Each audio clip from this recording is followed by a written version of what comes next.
Ladies and gentlemen, welcome back to the ESFL Gaming Network for ESFL 141, Trixie versus BlakeTylerr, the consistent contender in Trixie, taking on the returning champion. Some would say uncrowned king, didn't vacate. A lot of questions. Joining me in the booth is, as always, one of the best in the business, Boiler himself, and the number 8 contender, FSK Ricardo. Gentlemen, how we doing? Bane, I am stoked. Another awesome card ahead of us. We're just marching on to ESFL 150 and ESFL Live 1 in Vegas in early June, man. So every single week is more important than the last. I'm looking forward to it. It's going to be a great night of fights. We got Blake returning. Lots of other great fights on the card, so it should be a great one. I'm looking forward to analysing it with you both. Oh, it's stacked top to bottom. But before we can really get down into the depths of ESFL 141, let's reflect real quick. Boiler Ricardo, turn back the clock a week. ESFL 140. Lot of things happened. Some maybe people didn't anticipate. Boiler, what do we think about that card? Ooh, I'll definitely start with that main event. Ended up in a decision win for Ed Parker, defending that belt. The Ed Parker fans came out in force. But man, Kratos definitely held his own, and you never know if they'll get a rematch down the road. I guess a best out of 3 even. But no, big win by Ed Parker there. Ricardo, any thoughts on that main event? And the rest of this card was stacked too. Yeah, it was a super close fight. We've seen some people call it to Kratos, some people give it to Ed. I give it to Ed, but it was super close. Might see the trilogy down the line. I'd be looking forward to that if it ever does come around again. Yep, for sure. I think the best case scenario, when we have somewhat of a controversial decision, some people really seeing it going the other way. And that means just for us, hey, we get a great fight that we can book in the future. Exactly.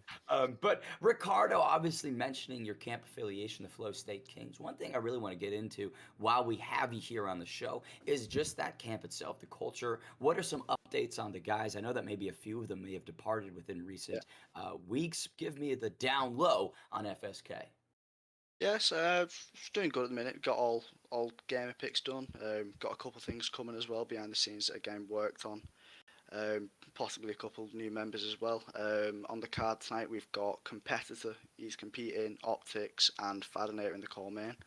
So it's a general good vibe around the camp. It's a good mood, so it's a good time at the moment.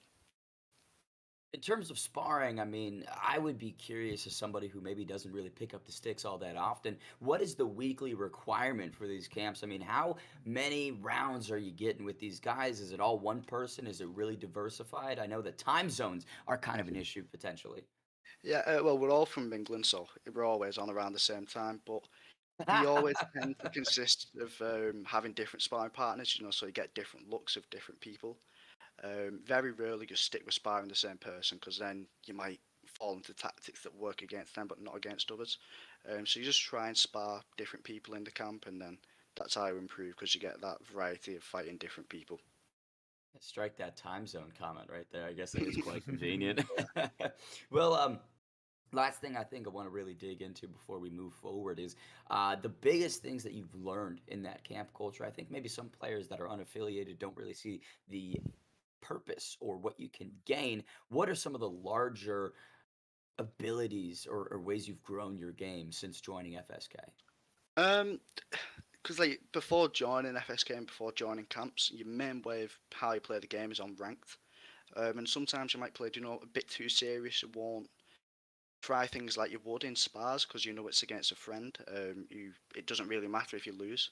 So when you're sparring one of your mates, you might try different things that you wouldn't do in a fight that means more. And then that's how you can improve, because you're trying new things, and then that's when you implement it, instead of trying it in a ranked fight where you wouldn't normally do it because there's pressure on the line, that kind of thing. So you just learn more, you try things. That's mainly the benefit of being in a camp. Do we see a title wrapped around the Ricardo waist within 2022? Nah, not me. Possibly, well, Fadinator will be. You're the number 8 contender. You're 3-1. Nah, I'd rather them win it than me. I'd rather them win it. What a humble gentleman. Moving forward, one thing we have to mention, if you want to join a camp, if you're thinking about getting affiliated or even just chatting with these guys, finding individuals to spar with, join the ESFL Discord. No better place to get to know the esports scene. And I will say, the Twitter is one that is popping off. I highly encourage you to go over there. Boiler, but I'm going to turn it over to you. ESFL 141, Trixie versus BlakeTylerr. Give me your thoughts. Let's dig in. Yeah, it's all about this main event, but we're going to be talking about the other fights as well, for sure, because there's a lot of legit items on this menu. But Blake and Trixie, first and foremost, Blake was 5-0 in this season. Remember, this is still season 3 of ESFL UFC 4.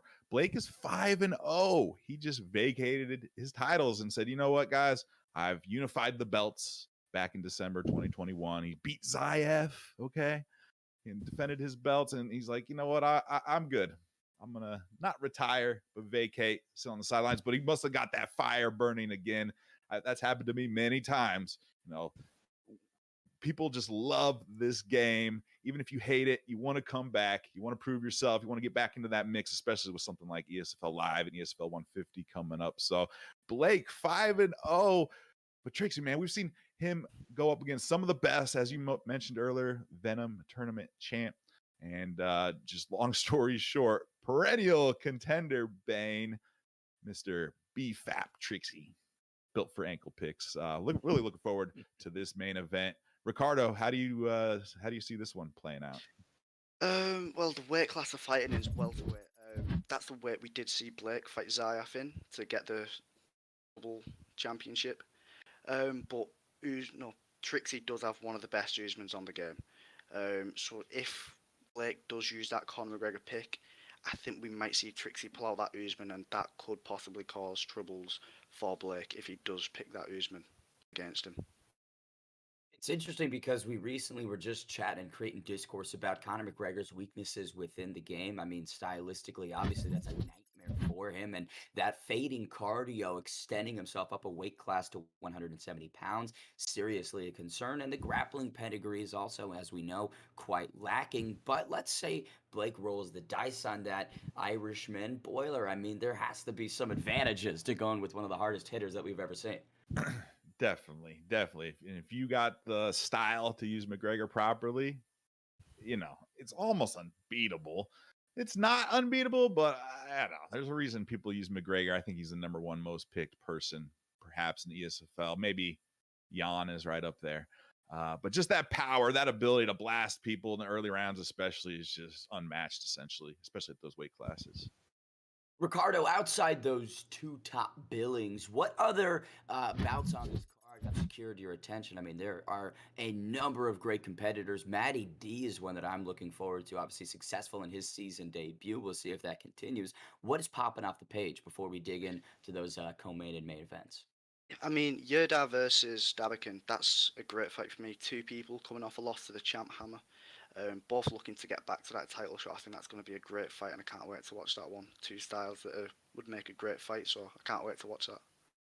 Boiler, same question to you. Outside those top two, where are the eyes directed at? I'm always a fan of looking at the new blood coming through, right? So we got 4 competitors making their ESFL debut, and we have another 3 or 4 who haven't secured a win yet. You know, they got 1, 2 losses, mostly going up against these new guys. There's only so much room on the roster.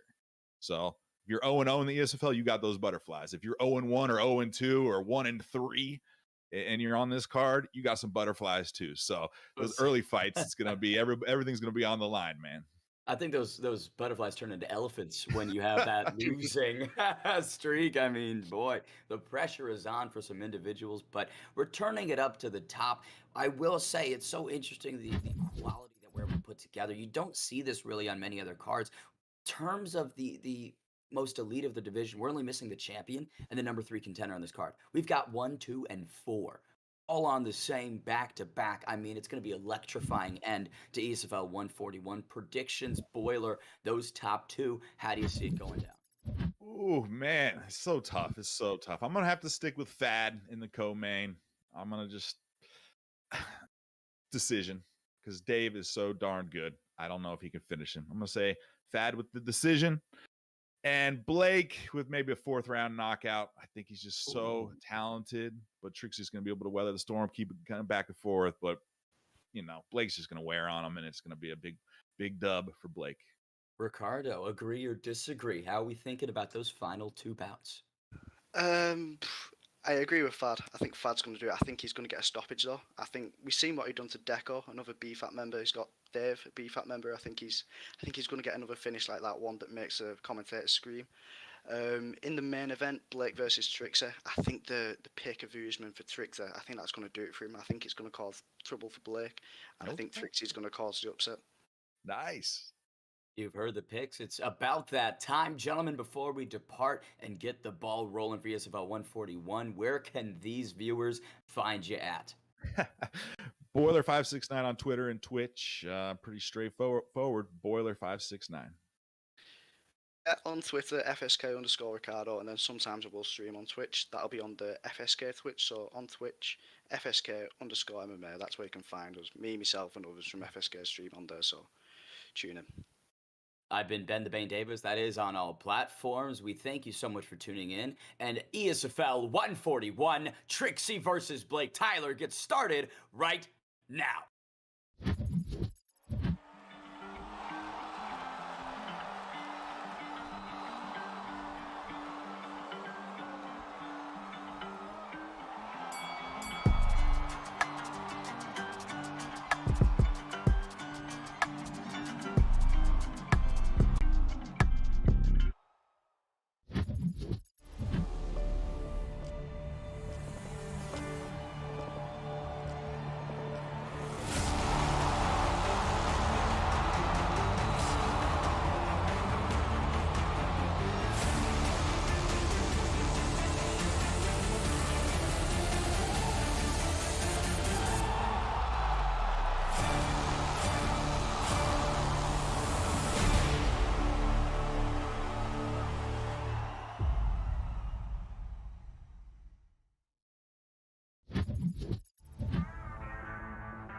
Fast, already try. Oh, beautiful counter to the takedown. Thank you for joining us tonight. No disadvantage to Zayef, but then he. Waiting too much on Trixie. Nice shooting, but turning.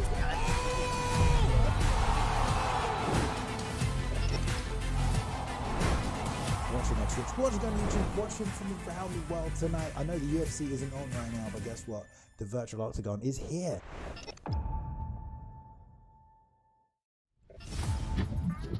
Ladies and gentlemen, welcome back to the ESFL Gaming Network for ESFL 141. Trixie versus BlakeTylerr, the returning double champion, is back in action, and I am simply enthralled by it. Joining me in the booth is one of the best color comms I could ask for, Bruce Lee Rob. Rob, how the heck are we today? I'm doing fabulous, Bane. Good to be in the booth with you. It's been a while, hasn't it, buddy? What's up, everybody? Hello, ladies and gentlemen. Hope you guys are doing well. Hope you're ready for a dynamite show. The Xbox boys today. We got a good card, don't we, Bane?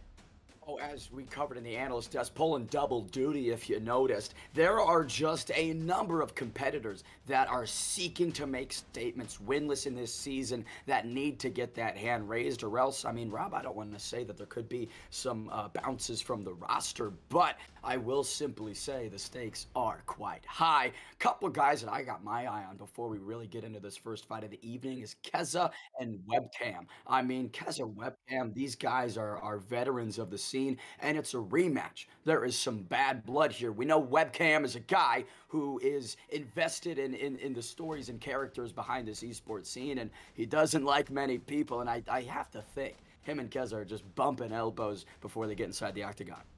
No doubt. You know, anytime you have a rematch, there's a little bit of bad blood there sometimes. I don't know if there's bad blood between these two, but, you know, LW, CIA Webcam, and RCM Keza, this is going to be a big fight. You got ranked number 5 and ranked number 6 going at it, Bane, and this is the who's who right now. Who's going to move up towards that upper echelon and maybe get a nice contendership fight? And then when you move down the line as well to the championship fight, Bane, I mean, undefeated BlakeTylerr, the former double champ, making his return against Trixie, 5-2, the #1 contender, the former Venom Invitational champ. I mean, what more can you ask for?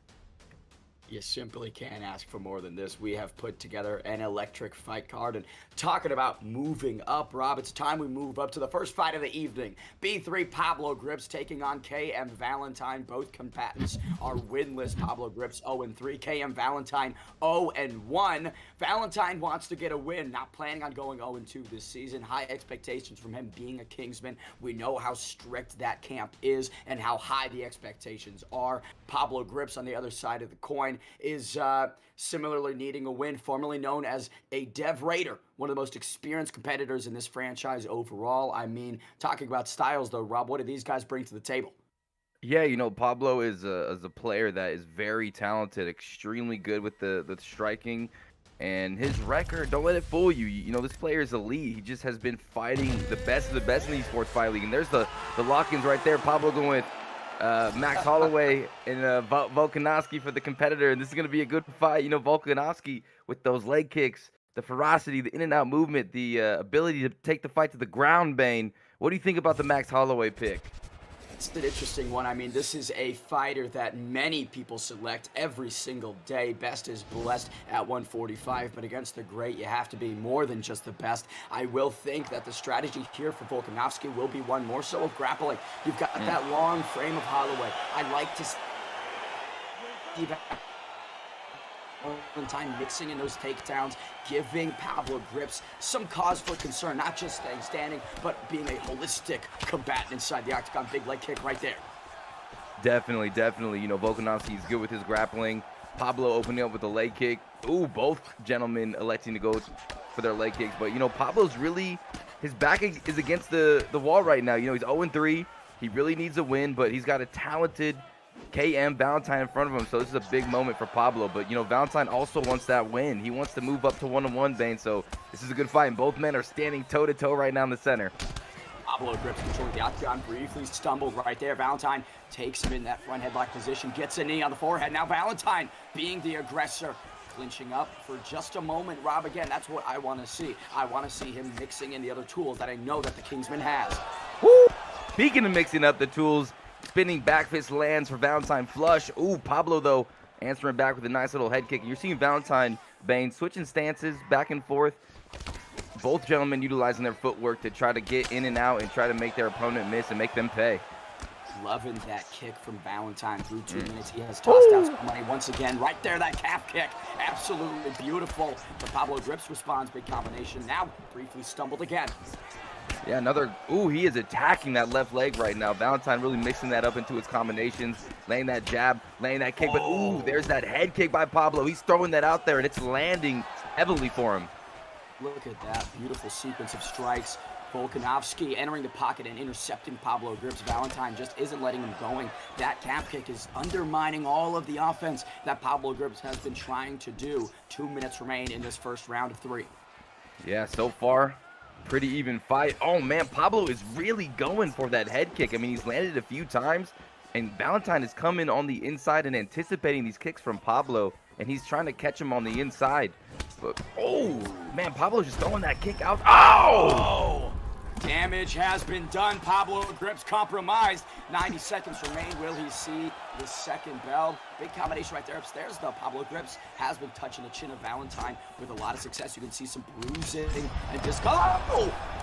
Valentine on the ropes! Oh! He's got him hurt, Bane. Now he's got him in the clinch. There's an uppercut. Valentine ain't backing up, though, but Pablo smells blood right now. And, you know, Valentine is a creative outside striker, but Pablo Grips is so good on the sticks, especially with Max Bless Holloway, the ability to land just a veracity of shots. I mean, he's getting tagged right now by Valentine. Spinning wheel kick, a little bit of a cartwheel kick right there. It doesn't land, but Pablo Grips getting comfortable inside the octagon. What a late rally from that blue corner. Oh!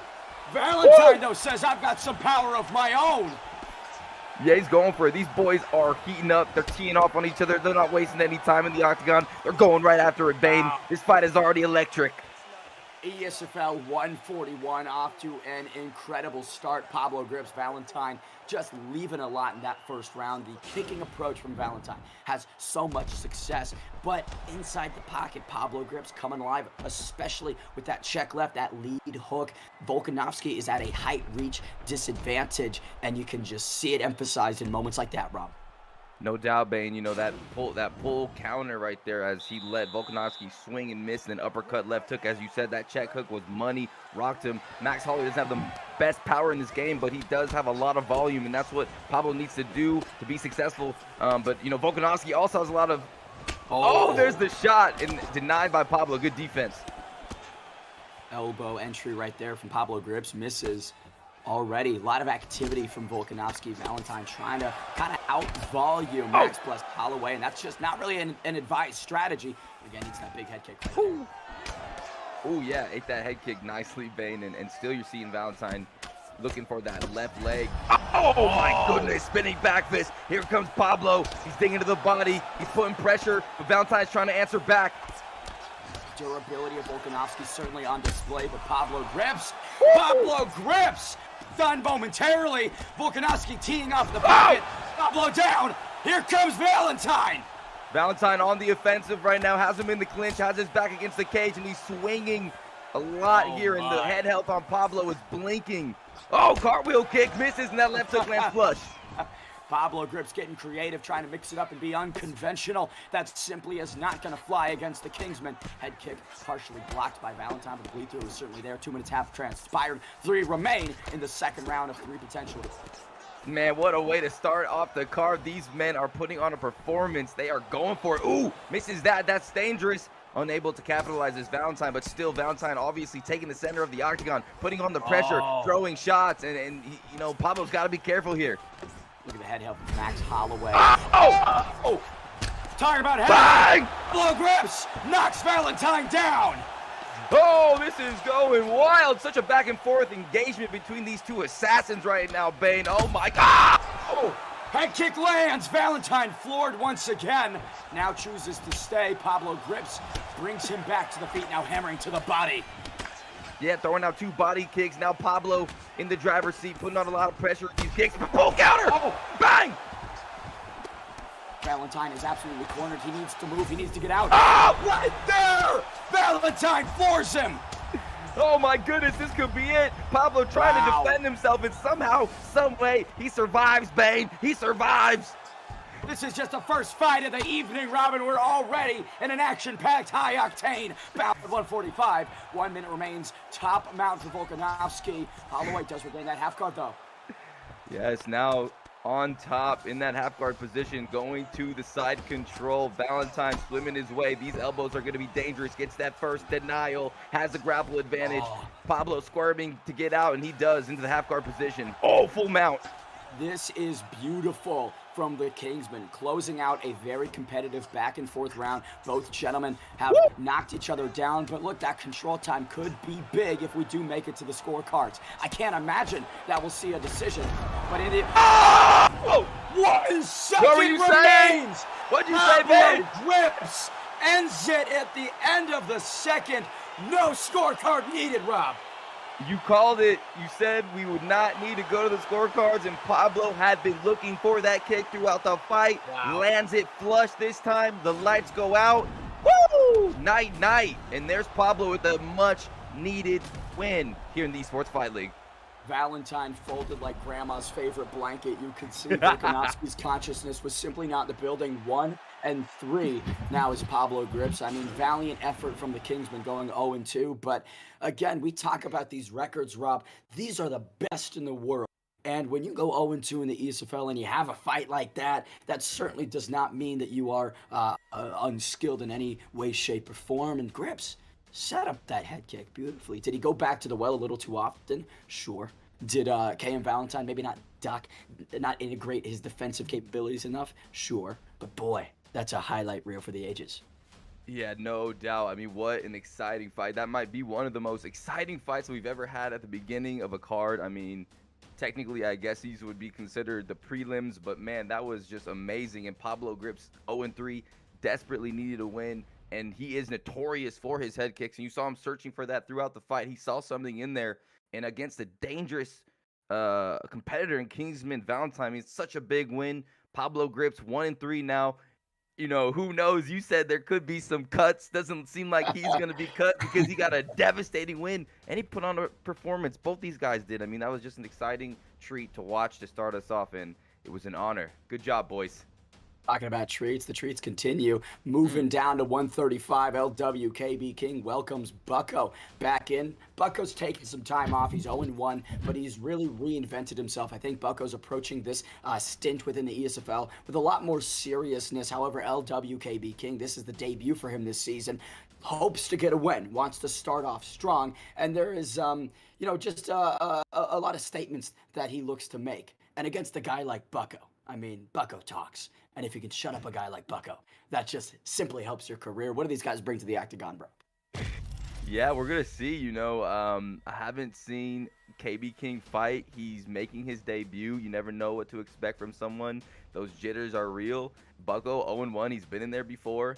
And like you said, he's making his return after a break. It seems like he's got some solid takedown defense. But with these picks right now, you got Peter Yan versus Rob Font. And I really like Rob Font against Peter Yan. He's got a lot of range. He's got some power, some speed. You can keep Peter Yan at range. And with Peter Yan, I mean, we all know he's got some devastating striking. He's so powerful. How do you feel about these two picks right here? Bane, Bane.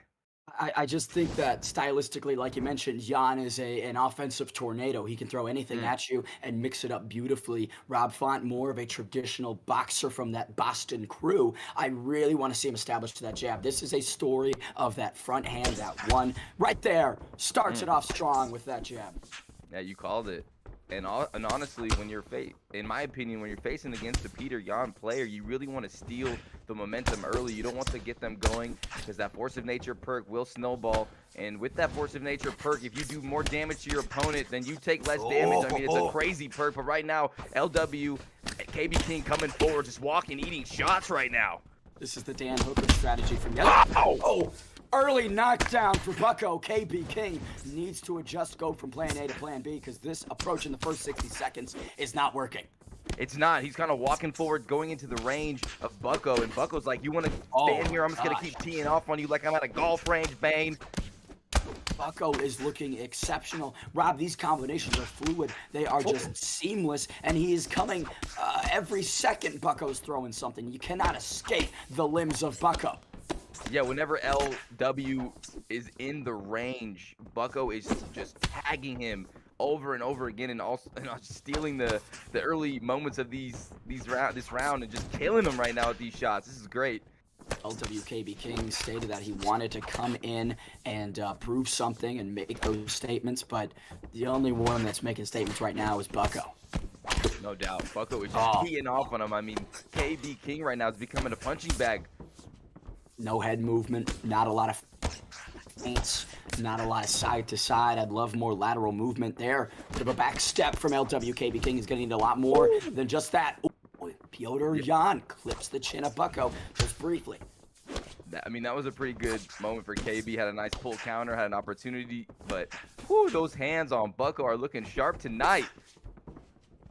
Look at that stamina management. I mean, he is quite active. He's thrown a lot of volume through the last 3 minutes or so, but quite well at managing that gas tank. Yeah, for sure. We got a little lag there, but, Bucko seems to be happy just chilling at the back. Oh, but here we go. Here comes KB King now, landing some good shots, putting on that pressure. But yeah, Bucko is just kind of swimming on the outside, letting his prey come to him, and then he is striking like a viper. And he already hit him with that spinning back elbow earlier, so he's got to watch out for that. Bucko does seem to be getting a bit more comfortable inside the octagon 4 minutes after transpired, but you see him getting a bit desperate, right? Those wild strikes, those big power moves, to me, they indicate that he is running out of options. Yeah, that was a pretty vicious technique right there. You slip, you get that straight and that overhand. It could be devastating.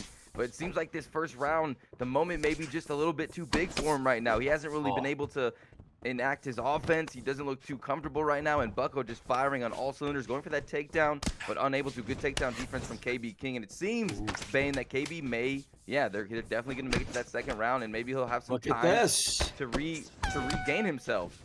You know, Piotr Jan took a lot of damage. KB King ate so many shots within that first round, but bit of a late rally. I mean, Bucko, the stamina management kind of fell within those last 60 seconds, and the takedown, do you think Bucko might be trying to mix it up, or do you think he might be a bit concerned with LW still being here? I mean, Bucko probably anticipated getting that first round finish. KB King still very much in front of him. Yeah, definitely, you know, and KB King has a little bit of a stamina. Oh, see that one right there, Bane? That is a vicious technique, and again though with that spinning elbow, big body shot, Bucko! Interesting, looking to lock up that arm triangle. What a move right here from Bucko, certainly displaying all aspects of mixed martial arts. Oh my goodness, I don't know what just happened, but he just submitted him. What was that? That was beautiful. Bucko forces the tap. I mean, talk about a transition. Knocks him down, slides into that, transitions over the body, and just chokes the life out of KB King. Right when KB King was maybe getting a bit into this fight, Bucko stamps him right out. Yeah, Bane, that was very interesting. He knocked him down and almost jumped into that submission. I'm not even sure what that was, but that was beautiful.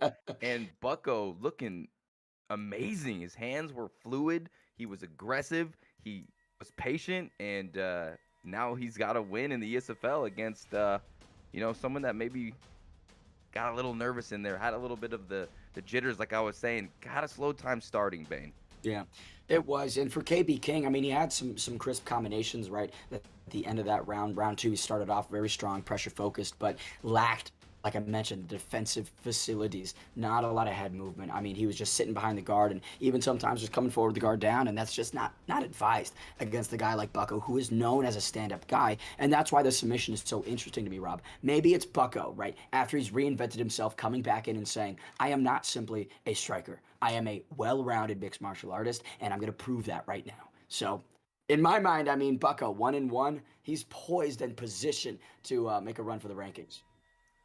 For sure. That's the way you want to do it. You want to go out and put on a stellar performance, and that spinning elbow, he landed twice, and the second one was lights out, and then right into that arm triangle. I mean, it was just clean and crispy. And LW, KB King, he will be back. That was his debut, and you saw him in that second round starting to flow a little bit, starting to get comfortable in there. And, this will be a good learning experience for him as well. But, yes, Bucko, 1-1, ranked 31. I mean, he's moving on up. Talking about moving on up, Rob, it's time that we get into this third bout of the evening. Satchmo, the number 32 ranked 1-3 competitor, meets SNB Mix-Ups, his ESFL debut. He's a new member of that camp, only been in there for several weeks, I believe. And look, he wants to put that camp on the map in a big way. He's putting them on his shoulders, and he's saying, I'm in the big show, so are we. Let's see what he can do. What does Satchmo bring to this? I mean, Satch is a guy who we obviously know very well. He's done some work for the ESFL on different sides of the coin. But within the octagon, Rob, who is he? Satchmo is a player that's going to bring heavy pressure. He's picking, the perfect fighter for his style.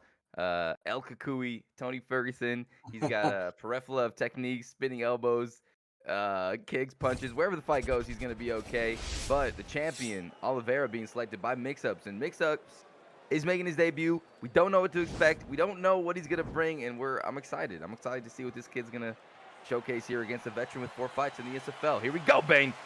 Herb Dean getting us going for round number 1. A bit of a gesture from Satchmo Life. We know that he's a showman. Charles de Bronx Oliveira in the yellow. Tony Ferguson in the black with the red trim. Good kick right there by Mix-Ups.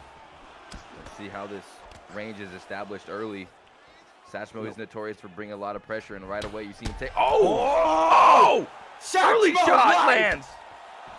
Talk about an early offensive edge. We'll say the betting line currently has Mix-Up as a 74% favorite. Satchmo closing at 26. The ESFL veteran not gaining a lot of love from the fans. Maybe he's trying to prove tonight that he should have been rated a bit higher.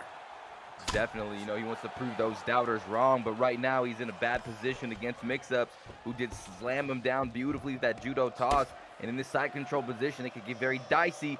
especially with Charles Oliveira with his submission arsenal on top. Big deny there. Oh, those elbows are just coming down right into the skull of El Cucuy, knees into the liver. Those are just vicious strikes. 1 minute and 30 seconds have. Then Oliveira back inside control. Back inside control. We're already seeing his ability to get these flicks. There's that up transition by Satchmo, able to sneak out into that half guard position. There's the posture up, and here comes some damage. A couple of good body shots, and back on down he goes. Satchmo being very patient, but still getting denied. I mean, in terms of mental state, Rob, where do you think Satchmo is right now, getting controlled so early in a fight where he opened up with a rock? I mean, he's stunned mix-ups.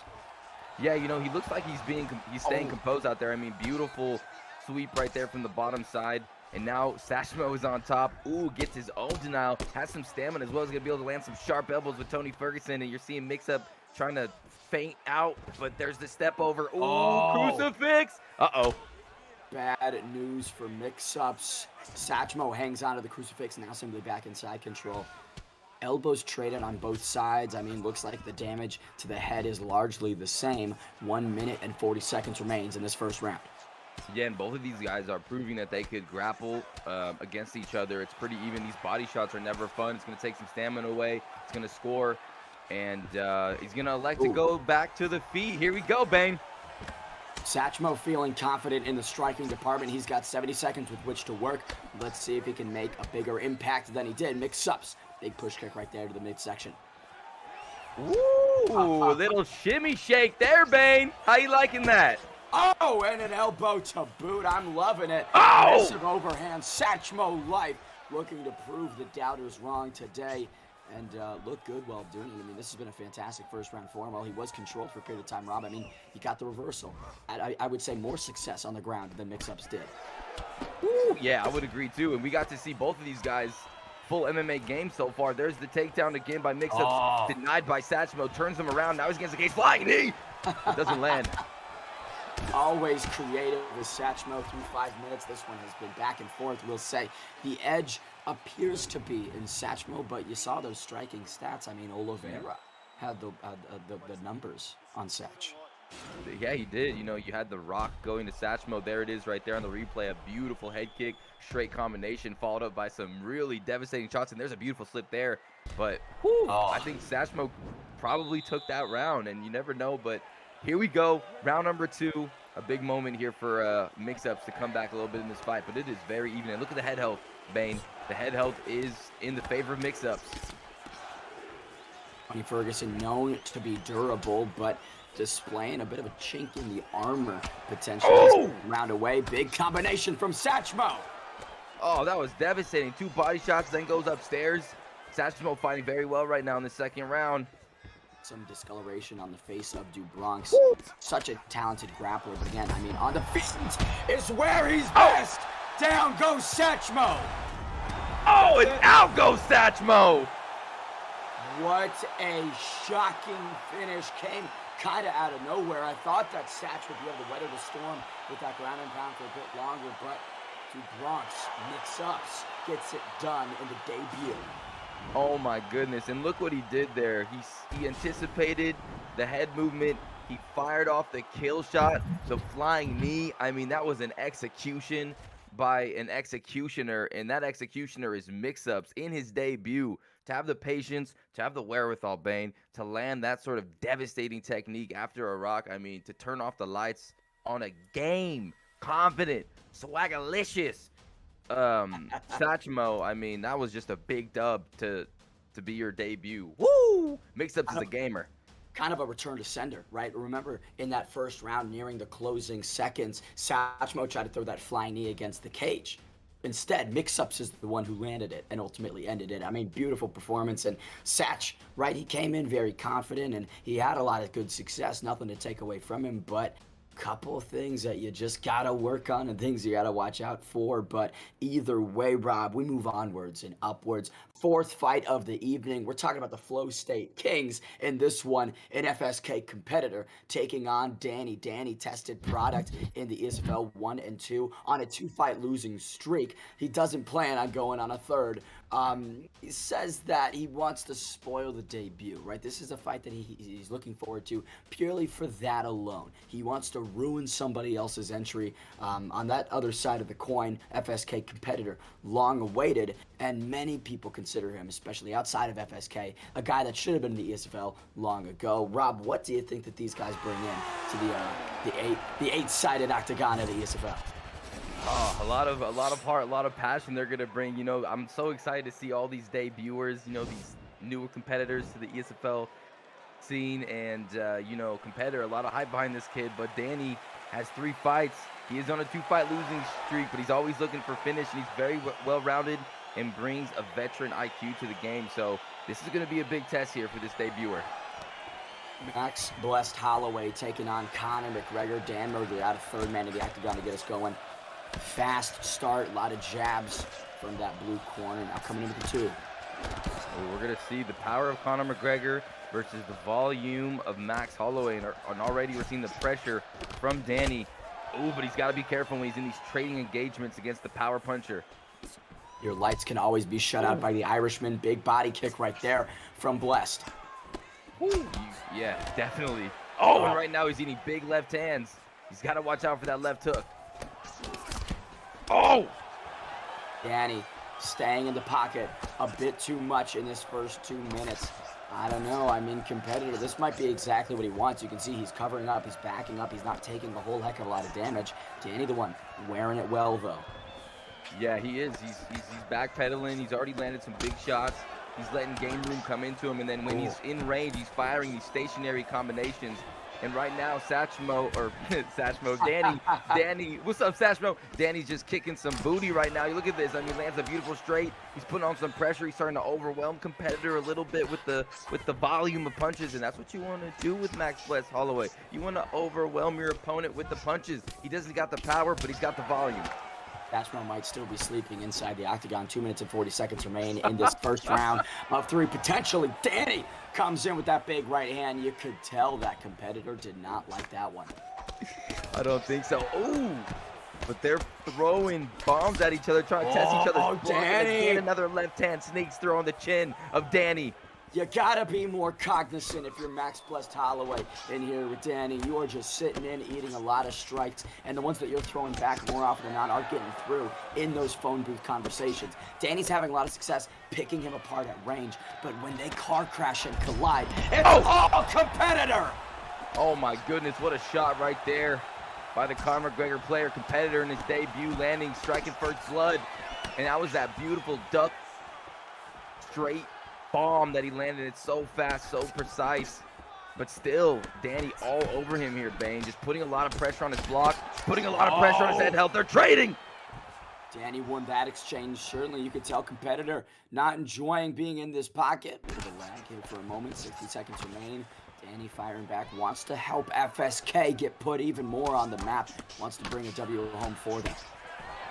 Yeah, definitely. He's been training very hard in Flow State Kings. There's a front kick, landing pretty well for game room. And still, oh my goodness, that duck elbow is so close. And it looks like that's the move. That's the kill shot for competitor. His reactions, his muscle memory, the duck left hand or the duck left elbow, Bane. Watch out for that technique from this kid.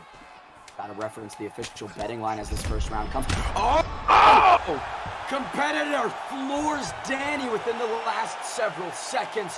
What an electric end to this first of 3 rounds, potentially at 145. And that's the power and the fluidity of the combinations you get when you play with Conor McGregor. And competitor has been landing powerful shots, and Danny needs to be careful now going into that second round. The head health is dwindled. Max Holloway does have one of the best chins, if not the best chin in this game, but he's got to be careful because he's fighting one of the most powerful punchers in the game. However, Bane, there it is again. Gosh. Already, Danny is seeing stars in this second round. First punch, competitor throws. Body shots! What a storm. Danny needs to get on his bike and exit the pocket immediately, recover, find some range, bit of a Superman punch right there. Danny gets knocked down! Yes, down he goes, on top, competitor looking for the kill. Nice little slip from Game Room to keep him in the fight. Woo, and he is recovered, but woo, that head health is tarnished, Bang. He is wobbly. FSK competitor closed as a -800 favorite. Referencing the official betting line, he is proving that and looking like it. And this is going to give the competitor confidence in his debut. He's already tagged him. He has him hurt. He smells blood, and now his killer instincts are going to take over, and you're seeing it. He's starting to put the pressure on Danny. Danny's starting to back up because his head health cannot back up this style of trading with Conor McGregor, and the swings from competitor coming blazing by his face. FSK competitor looking like an alpha tiger in the Serengeti. Woo! Danny resembling an injured gazelle. Oh! Look at this! The gazelle hits Oh! and he knocks competitor down! Can he finish him? Oh my God! The injured gazelle must have some sharp horns because he just bit back and just took the show and stole it. Oh, what a win! Wow, I mean, Danny was down and out. That first round not going his way. Second round followed suit. He looked shot to pieces. But all it takes is just a moment with the now 4-fight ESFL veteran. Do not sleep on Danny. Do not sleep on Danny. And that was competitor just throwing a little bit too much. His stamina was low and he just tried to pull counter when he was rocked. His muscle memory, the robotics in his fingertips, just forced him to pull back and go for that elbow when he shouldn't have. It was a big mistake and it cost him the fight, but so much promise for this young competitor. And wow, what a comeback. What a veteran move from Danny to stay in the fight and still throw himself in the fire and somehow pull out a win against a dangerous young Flow State King standout. Danny now 2-2, Bane. Woo, what a fight. What we see time and time again, these guys who have experience at this level in this stage, they will find ways to win. And if you are a young upstart and you're extending yourself, you want that big finish, you want to make a big note to the matchmakers, you could leave yourself open for just like that. I mean, Danny now 2-2, FSK competitor, 0-1. But again, there was so much promise. He's got so many tools. I think that it's going to be a really good future for that member of the Flow State Kings. But Danny, I mean, turning back the clock, we'll say, talking about clocks, it's time we tick forward to our 5th fight of the evening. Another Flow State King enters the octagon. The number 20 ranked FSK Optics, 1-1 this season, meets the number 26 ranked KM Skitch, the Kingsman versus the King. We'll see if he can get it done. Skitch is an entertaining guy. He doesn't really care much about records. He's 2-3, but boy, all 5 fights have been bangers. Optics on the other side of the equation, 1-1, feels like that last fight was an unlucky loss. Considers himself undefeated at 2-0, but we'll see if that luck of the Irish, I know St. Patrick's Day just occurred, we'll see if that maybe is in the octagon. Robert Whitaker on one side. Will we see ruthless Robbie Lawler on the other? We'll see. Robert Whitaker is one of the most solid picks you could make in this weight class. Has a lot of power, has the wrestling, has the recoverability. Dude, Robbie Lawler is a good pick as well. I mean, he has power, he's got survivability as well. This is going to be a banger of a fight. Anytime we see Ruthless enter the ESFL octagon, it is few and far between, Rob. I mean, we're talking about Whitaker, like mirror matches is typically what is contested at middleweight, but boy, I'm happy to see we're mixing it up. Dan Mergliotta gets us started. There's Robbie Lawler. Yes, ruthless Robbie Lawler. Ferocious. Absolutely ferocious. And here we go. Round number 1. We're going to see what these two decide to do in these opening seconds. Right now, it seems Skitch is going to take that center of the octagon and start putting on his pressure to the opponent. Look at this. We're talking about an orthodox stance versus the southpaw in Lawler. Now he's transitioned back to it. But I was going to say, if in that move right there, those body kicks are so open for both sides. You can see Lawler try to throw in right there. Whitaker trying to return. Eats a shot upstairs. Oh, I mean, that was a beautiful sidestep there by Skitch. Just sidestep with that left hand. Skitch looking sharp tonight. Love the patience displayed by both competitors. I mean, at 185, it's a bit slower. Oh! Oh! Oh my goodness, look at this. Skitch is on fire early. I mean, that precision, that duck counter that we saw earlier, competitor using, now we're seeing Skitch use it. I mean, that's such a nasty shot. And then after he had him hurt, just so precise, cool, calm, and collected. Wow, he is looking dangerous, Bane. This one, there can only be one king. Skitch gets knocked down first. Troubles. Here comes Optics. But Optics catches him with that left hook and now has him in trouble. What a beautiful move by Optic to steal a little bit of that Thunderback. Wow, what a wild kick right there. These guys are mixing it up. 2 minutes and 45 remains. That check right of Robert Whitaker, the Reaper, coming in strong with that tight hook. I mean, has found the chin of Ruthless several times, Rob. It has, and he's switching stances back and forth depending on where he wants to attack from. And Skitch slowing it down a little bit after that check hook landed. And Optic starting to get inside of his rhythm a little bit. But still, these body shot, headshot combinations, the mix-ups from Skitch are looking pretty beautiful right now. A lot of pressure by Skitch. The Kingsmen really backing up Optics. 1 minute 45, and this is such a close round. Each has scored a knockdown. I mean, on the feet, it seems quite even. Rob, do you think it's about time that someone changes levels and maybe attempts a grappling? You know, Optics could definitely opt to go for that takedown because right now he's being walked down. He is using that footwork to move to that left side to stay in the center of the octagon, not get pushed against the cage. But I mean, Skitch is just drilling him to the body over and over again. You're seeing the body health go down. You're seeing the head health go down. He's just mixing it up a lot better, and Optics is just holding block for dear life at this point. Seems like the momentum is slipping away from Optics. Skitch is catching on, but look at that big return from the Flow State King.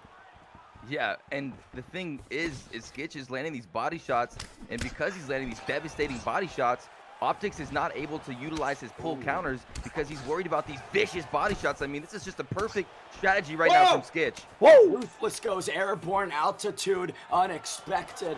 5 seconds remain. Good respect shown. This middleweight bout shall continue. Rob, what did you take away from the first set of 5 minutes? I took away that Skitch has been trading very hard. Both guys are vicious. You saw both guys strike valiantly out there, devastatingly, and knock each other down. But you're seeing the body shot work, the mix-ups, the fluidity of Skitch right now, again and again, attacking that body and actually shutting down the game plan of Optics. And there's that takedown that you were talking about, Bane. There's that first shot. Big knees right there from Lawler in the clinch, now pressing. Whitaker throws him off to the side. Big shots, though, from Skitch. Skitch don't miss. 40 seconds in, back on the pressure train. Eats a big right hook. Eats a big right hook, but still just walking him down right in the face of Optics. And Optics is in a position now where he's in desperation mode. You know, he's getting bullied out there. He's getting pounded. Oh, my goodness. And with Robbie Lawler, he's got so much durability. You know, Robert Whitaker does as well, but, I mean, it's only so many punches you can take, Bane. Oh, but he's landing some good ones now. Optics having success inside the pocket. Skitch kind of going on autopilot a little bit sometimes in these phone booth exchanges, but breaking down the guard and wearing all this damage well. Ruthless is still a monster inside the octagon. Big hook, though, gets through for Optics. No doubt. He can dish out a lot of damage. He can take a lot of damage. And Skitch, and he's utilizing some good footwork as well. Oh, my goodness. Big shots. Both men landing huge shots on each other with those left hands. And they're starting to exchange. I'm loving the body work of Skitch, how he's mixing it up, going downstairs and drawing that guard south. Big takedown defense moment for Skitch. 2 for 2 on attempting, or defending rather, those takedowns. And that's huge. You know, Optics in desperation mode right now, trying to get the takedown, trying to switch up this fight, you know, bring him to the mat and slow down the pressure, and he cannot get him down. And that's going to mess with him in the psychic or in the mental department. And he's fighting back well, though, Bane. I mean, he is fighting valiantly out there. He's not giving up. Optics is certainly having moments, and like I said, in that phone booth, he's winning more exchanges, I think, than Skitch is in this round. But at range, it just seems Skitch detonating bombs downstairs and doing enough upstairs to keep Optics on the back foot. Oh, most definitely, but a pull elbow by Optics. And that was huge, a big shot, but still plowing forward is Skitch. The zombie approach from Skitch. I mean, ruthless Robbie Lawler continuing to plod right into the terrain of Optics. Robbie Whitaker now eating some shots upstairs. Final minute of the second round. Can Skitch find the finish? He's looking for it. He's putting a lot of pressure on Optics, swinging wild, big shots. Good little slip there. There's the catch from Optics, though. Gonna alleviate some of that pressure, Bane, and try to go for a takedown from here. Bang! Gets it! Duplex City, that's a one-way ticket downstairs. Final 20 seconds. Bobby Knuckles now railing down some elbows. I remember the good old elbows, yes. And, you know, that was a great takedown into that second or into this third round. And now we're in a situation where I believe Skitch is probably up 2-0 just based on the damage that he's delivered to his opponent. But the silver lining for Optics is that he's done enough damage to the head of Robbie Lawler where he could still starch him. But look at the recovery right there. Oh my goodness, look at that, Bane. And Mergliato kicks off this third round, final one at middleweight. ESFL 141. BlakeTylerr versus Trixie is delivering as anticipated. Big grappling entry. Look at this though, Skitch 3 for 3 on defending the takedowns. Yeah, you know, Optic keeps going for that takedown, trying to go to that downside over and over again, and now he's got Skitch just drilling him in the body, and now the defenses are broken down. He's got nothing left. Anytime these shots are going to land, they're going to do big damage, and there it is. Bang, bang, bang. Skitch is just putting his whole body in. Bobby Knuckles gets clipped. Oh, man, he's in all sorts of trouble right now. Optics is fighting for his life, and Skitch is just walking him down. All these shots are devastating. How much can Whitaker take? Optics surviving but not thriving.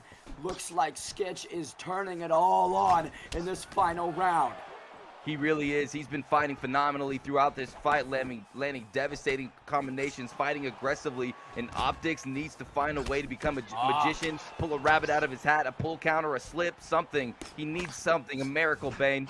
Pull a rabbit, more like pull a gun. He needs some serious caliber to get Skitch out of here. Good head movement by Optics in that pocket, but boy, this one seems like it is close to being over.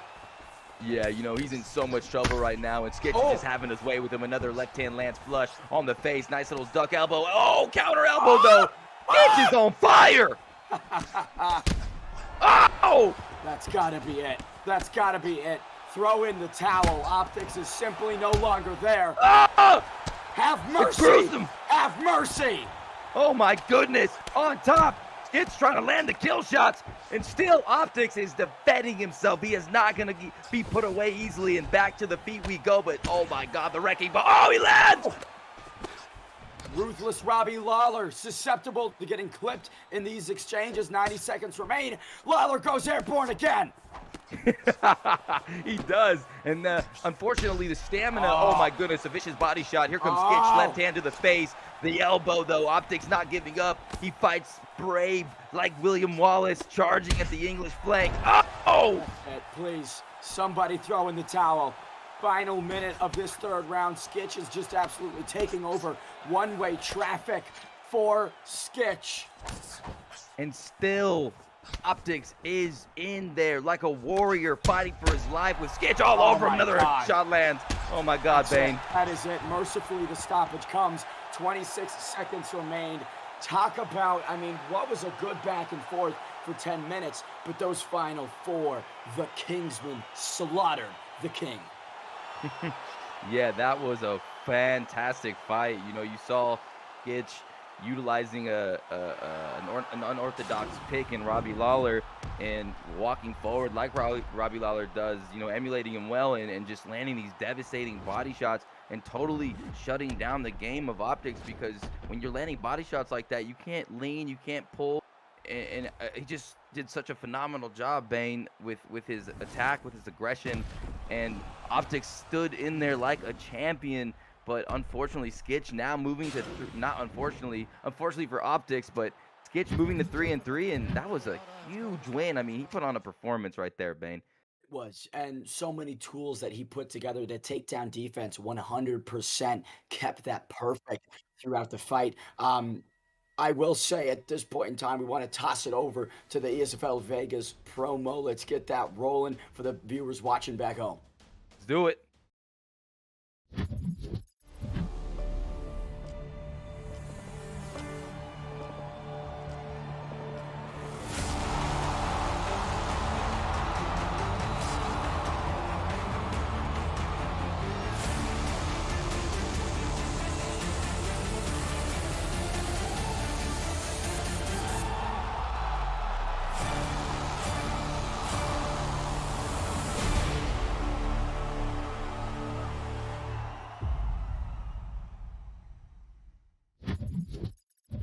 $4 grand in cash prizes. That HyperX Esports Arena looks tasty to me, Rob. How pumped are you for live ESFL Vegas?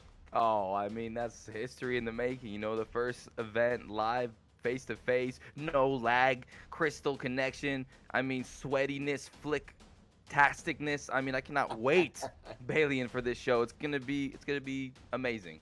I am not Balian, but I am similarly excited for it. June 4th and June 4th and 5th is when all the festivities go down.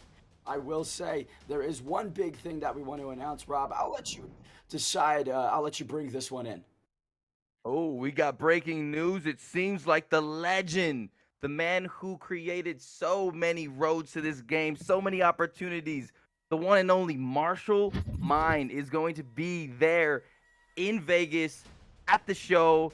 Come meet him. I mean, that is just so cool that he's going to be there. I know back when I first got into this game, he was the one I would watch. He got me into this game. He showed me the ropes, watching all of his videos on his YouTube. Such an amazing representative of this community, a talented YouTuber and just a stand-up guy, and that's just very exciting to know that he is going to be there, Bane. Oh my goodness, this show just got a lot more hotter. Is the greatest content creator that the EA Sports UFC franchise has ever seen. I mean, in the essence of, like you mentioned, paving the way for all these other creators to come through and develop their content. He truly is a trailblazer who deserves all of the respect in the world, and we look forward to giving it to him June 4th and 5th at that HyperX Esports Arena. Now, I want to talk a little bit about the main event before we get into this next fight of the evening. Trixie versus Blake. I mean, Blake, the returning king against Trixie. Blake never lost the title, right, Rob? It was vacated. However, just some quick thoughts on that main event before we get into this next one. Oh, of course. Yeah, BlakeTylerr took some time off, and now he is back, and he's looking better than ever, showing all these competitors that he is still the best. I mean, he's got the championship right now, undefeated, but Trixie, he is so talented on those sticks. His striking is legendary, and it's just going to be a crazy matchup, and we're going to see if BlakeTylerr is going to be able to defend this title. And can I just mention, how good did Marshall Mine look in that picture? I mean, my goodness. He's an attractive human being. I mean, the guy's cut for days. He rolls on the mat all the time, so we know that he's strong as all get out. I mean, the guy's an ox in terms of the combat sports. We'll say. Man, it's just interesting because I like how you mentioned your experience with mine, watching his videos years ago. Same thing on my side of the equation. I was never really a big player. I mean, if you know my short stint in aggro in esports back in, God, I don't know how long ago it was, but I got my ass beat. I went 0-5, and now here I am commentating. So it worked out the best of both worlds, but that whole journey was kicked off by 1MM Marshall Mine. Talking about kicking things off, though, Rob, it's about time we kick off this 6th fight of the evening. We're keeping it consistent with the Kingsman, KM Caliber, the number 22 ranked combatant, taking on the number 9 BFAP Slip. 3-1 for Slick. He's on a great win streak, looks to add to it and enter the top 5. I mean, with the win over the Kingsman and KM Caliber, he can anticipate some bigger bookings moving forward. But here's the thing, a lot of people consider him a bit of an underdog coming into this. Rob, what's your take on these two? Yeah, he's definitely an underdog. He's going against a man in Slick, BFAP, ranked 9 in the top 10. Caliber's ranked 22. So this is a big moment for Caliber to get that record evened up, get a big win over a top 10 opponent. And for Slick, he needs to do what he's supposed to do. He needs to come out, take care of business, kick Caliber's booty, and take this win and go to 4-1. Because if he could get this win, then he starts getting towards that upper echelon of that top upper 10, and it's going to be very interesting to see what happens in this next exchange. Okay, you ready? And Murgata getting us going at 170 pounds. Chaos, Colby Covington, and Rocky Leon Edwards. Seemed like there was maybe a little bit of a respect, but no respect here. Just trading in the pocket, Rob. Right, Leon Edwards versus Colby Chaos Covington. Ooh! In Chaos Covington, he's got some good striking, some fast combinations, some good kicks as well, but he does not have the power, so you really need to overwhelm your opponent. And right now you're seeing Slick doing that. Good volume from Slick kick right there from Rocky. Caliber eating some strikes in the clinch, gets one of his own. The licks are looking devious in this first minute of round 1. They are. and Slick is not hesitating at all. He is coming after CaLyRr early, putting on a lot of pressure. That leg kick, though, for CaLyRr is there. A couple of nice ones on the right leg. But, ooh, Slick is, man, the pressure is large. Gotta say, this Chaos Covington pick is quite intriguing. Would anticipate a level change at some point in this round. Curious that he hasn't done it up until this point, Rob. I feel like it'd just be a good thing to just put in his opponent's mind. No doubt. And with Colby Chaos Covington, he's got devastating takedowns. He's got great top game, but he definitely has underrated striking. You could be okay on the top as long as you don't take too much damage and you don't trade and you just overwhelm your opponent. You know, he's doing pretty good, but here's the clinch, and let's see how these guys... Yep, there's the takedown, but no, the late denial by Slick. Got to do more than that to see Covington on the floor. Edwards, valiant effort. And now here's the thing about that. We know that he has it. We know that that judo through is within the arsenal. But look at this. Slick putting it on, catches the kick, drives Edwards to the cage. Yeah, nice catch. And now that he's against the cage, he's going to have him trapped here. He's going to be able to land some shots. But CaLyRr answering back nicely. Oh, the knee was there, but there's the takedown. There's what you wanted right there, Bane. We'll see how Slick remains on top. Does he get this denied? He does. Beautiful. The number 9 contender now in top mount, postures up, raining down some ground and pound. Good get up, though, by CaLyRr. The Kingsman on his feet, Rob. Yeah, that was a nice slip on that left side of that straight punch to get that scramble back to the feet. But that was a nice takedown, and Slick knows he could get this fight to the mat now. And like you said, Bane, you brought this up. You know, he's got to be thinking about it now, and that could open up some more striking from Slick. CaLyRr had to do everything he could to stop that takedown. Want to mention that right leg of Slick is looking a bit worse for wear. Oh, it is. He is. That certainly isn't going to help things, yeah. No, it's not. And there's another catch, though. He's been doing a good job catching these kicks, Bane. He's just standing there, maybe looking into the eyes of his opponent, wanting to see what's behind the lenses, the irises, the cornea.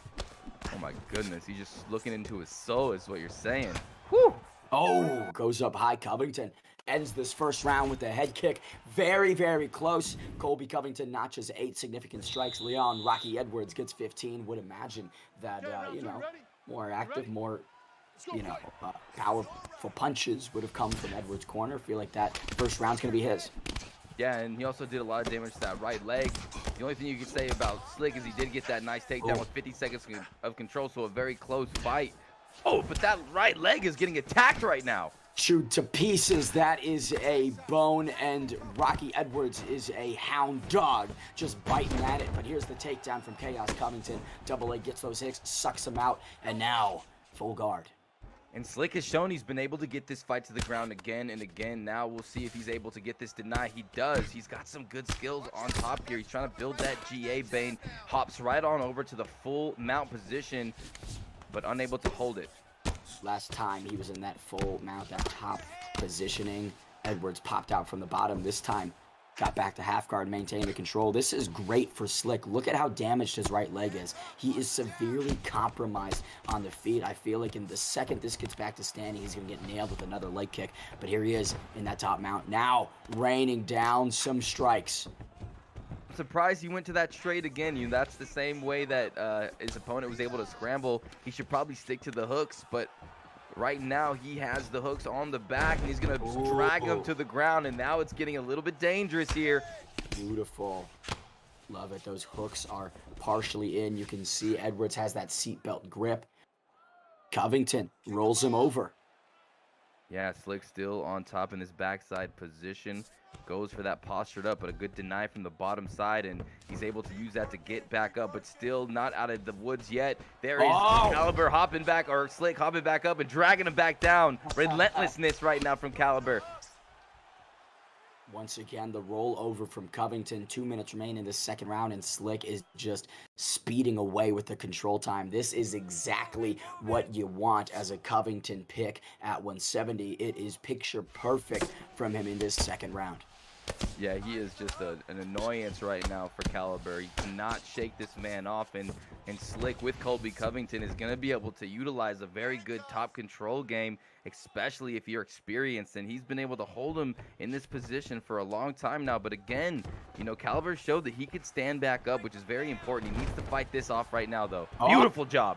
There it is. Edwards back on the feet, clinching his Covington. 60 seconds remain in this second round, but you gotta get going if you are KM Caliber.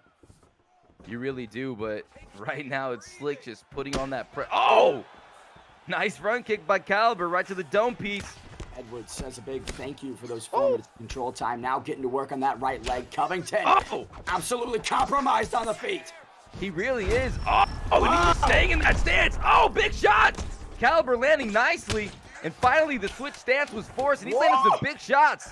Slick absolutely piecing Caliber up in those final 10 seconds. I will say, you saw that KM Caliber forced the stance switch. Now Covington operating in an unfamiliar position. Let's see if BFAP Slick, the number 9 contender, 3-1. Can he continue the good work he's done through 10 minutes? And now forcing, you know, Colby to switch his stances. He's going to lose a lot of power, and he already doesn't have power. So this is going to be the round where Caliber needs to take advantage of the damage and the work that he's already put in, and he's still just electing to go to those leg kicks. They're not going to be as effective. He needs to do some damage. Ankle pick not there now. Pummeling gets the back. Can Caliber stay up? He needs to stay up. No, gets dragged right back into the mat. Yeah, back into the world of Slick, and this does not feel good when your opponent just continually attacks you in that clinch position and jumps on your back like a monkey, and gets the deny, and he's holding him here. Some tentative ground and pound, very patient punching from the number 9 contender. We'll say, Rob, I mean, we're talking about scoring here because it seems like this one could trend into the judges' realm. The first 2 rounds are interesting. That leg rock in the second felt like a lot more of a significant moment than anything that Slick had done in that first round. If you remember, the stats striking-wise were in Edwards' favor. Are we looking at a position where BFAP Slick needs a finish?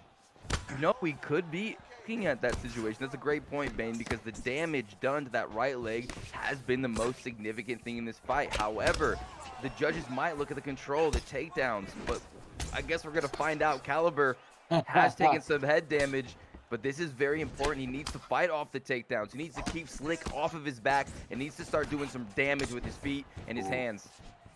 Caliber now going to that left leg. 2 minutes and 20 seconds remaining in this fight. KM Caliber needs to kind of mix it up a little bit more, but same thing with Slick. Each guy needs to put something new into these final 2 minutes. Definitely, you're seeing Slick kind of just standing there taking these big shots from Caliber, and Caliber sneaking him through, but Slick is also walking him down. But there's the powerful left from Caliber trying to dig to that body. Hey, Yas got rocked by Rocky. Now Edwards just sort of looking at his prey. Covington coming forward with a lot more urgency than he's shown. Slick needs to do something big. He really does. You know, he's down in this round. Caliber, I believe, is winning round number 3, and he might have snuck one of those first 2 rounds in the bank. So right now, Slick needs to have something big, and right now, Caliber pushing him against the cage, Bane. Covington getting controlled in a big way. If you're BFAP Slick, this is a nightmare. 60 seconds left at 170 pounds. Good shots to the body from KM Caliber. Very good shots, and right now Slick in desperation mode. He wants to get this round, so he's going to put himself in danger, and because he is, Caliber's able to land these devastating shots, and again, he's right in the clinch, or right in the punching range, the phone booth, and he's eating bombs, Bane. He's eating bombs, and another one. Bang! Gets detonated. KM Caliber knocks him down. Bang! See ya! Good night. Wow, Bane.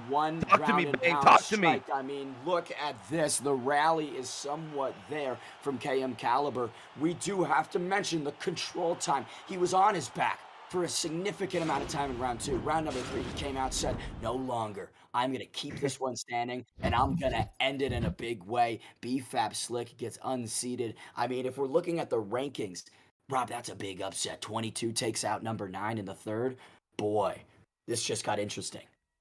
It really did, and it was that leg kick that Caliber was attacking Slick with in that stance. You know, that right leg was just getting plummeted or pummeled, and And when he switched stance in that third round, it seemed like he was trying to make up for what had happened in those previous rounds. You know, he was able to get those takedowns.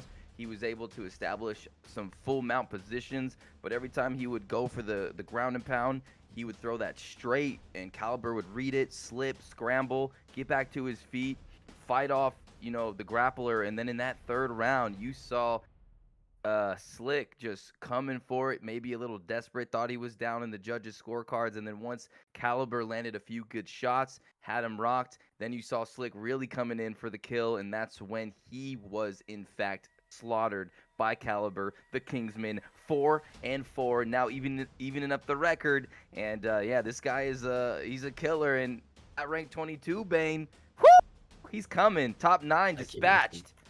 Slip, swagger, dip, duck, dive, dodge, drive, thrive in the final 5, find the finish. Baby, we're mixing it up. We're getting crazy. You rapping right now? My goodness, you sounding good, Bane. We're gonna drop a mixtape after this.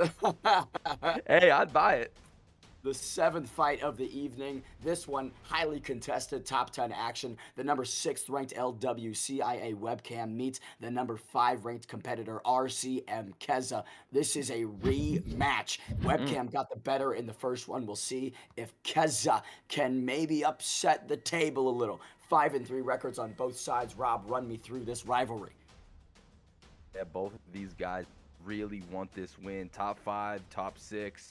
It's a rematch. They've been here before. What adjustments have they made? What training have they implemented? And we will see Keza locking in the Conor McGregor pick. He's going to bring the power punching Irishman now up to webcam. Who is he going to pick? He has the opportunity now to counter Dustin Poirier. Are we going to see a mirror match? Are we going to see Volkanovski? Oh my goodness, that's an interesting pick. I don't know how I feel about that one, Rob. That is a curious decision, but at 155, Volkanovski has some tools, some real skills that I think stylistically give McGregor problems. That grappling, that cardio, the durability fades a bit, but if we...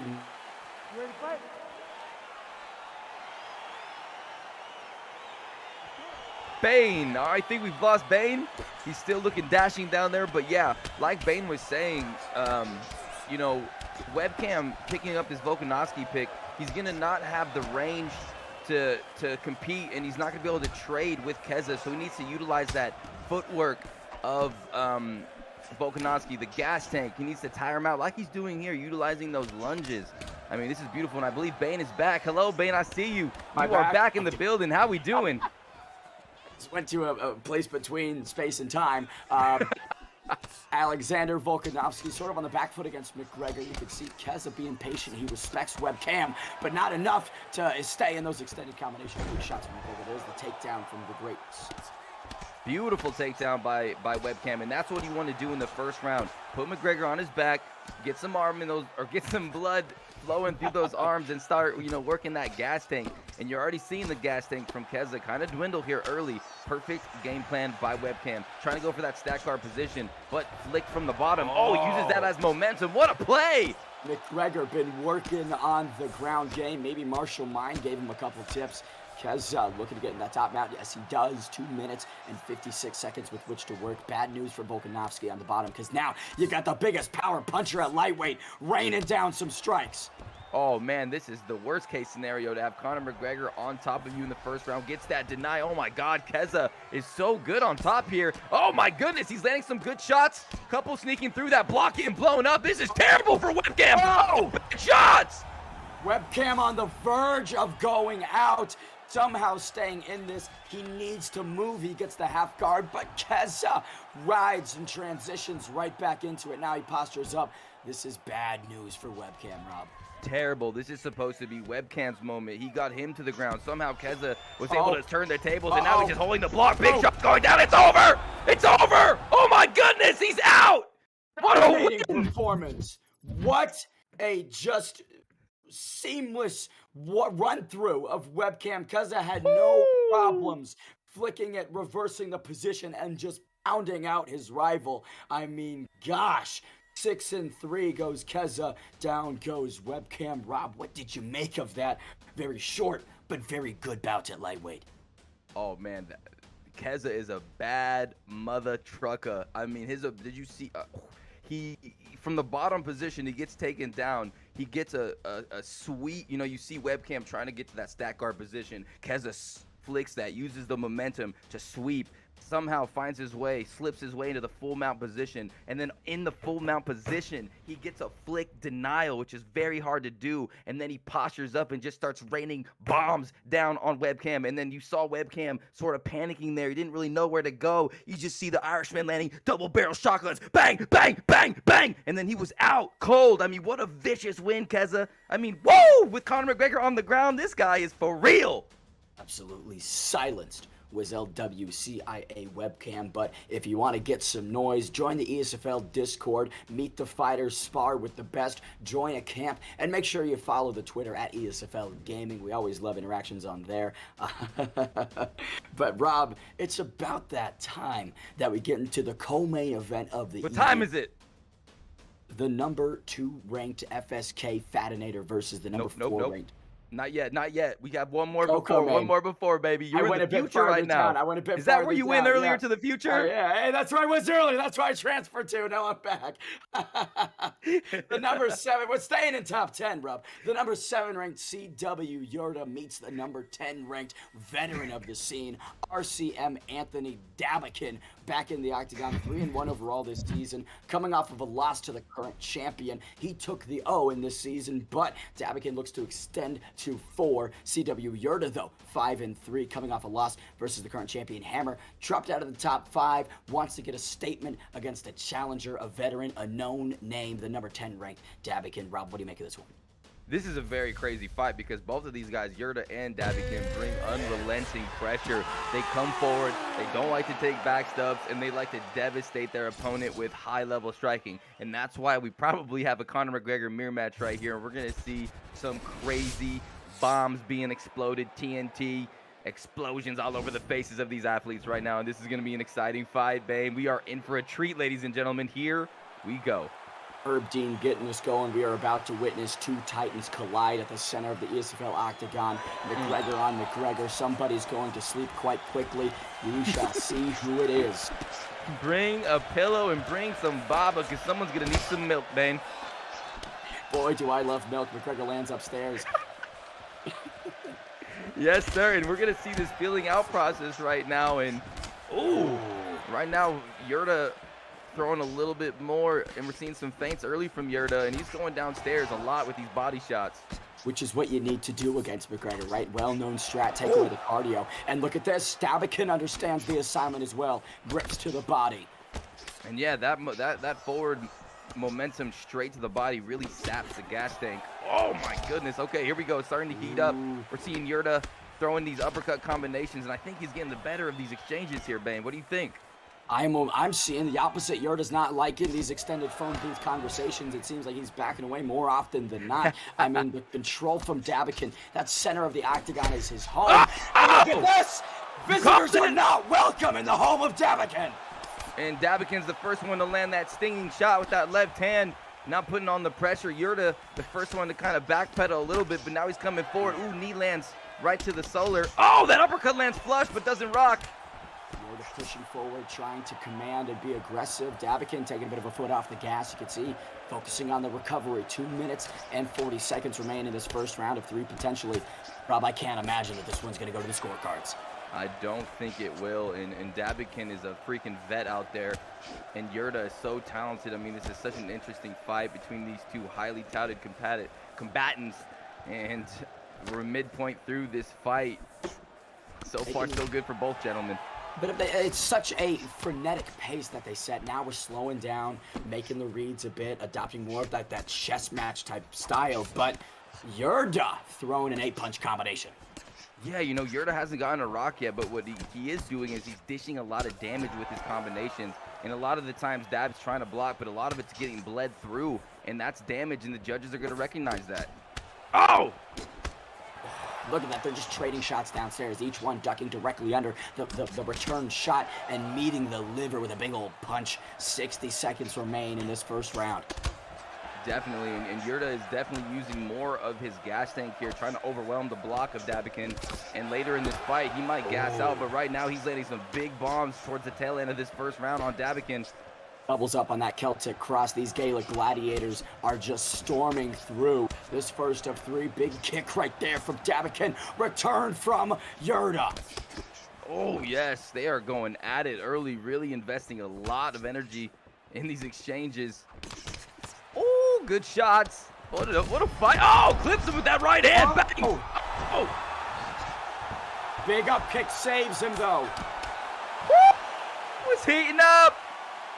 It is heating up, Bane.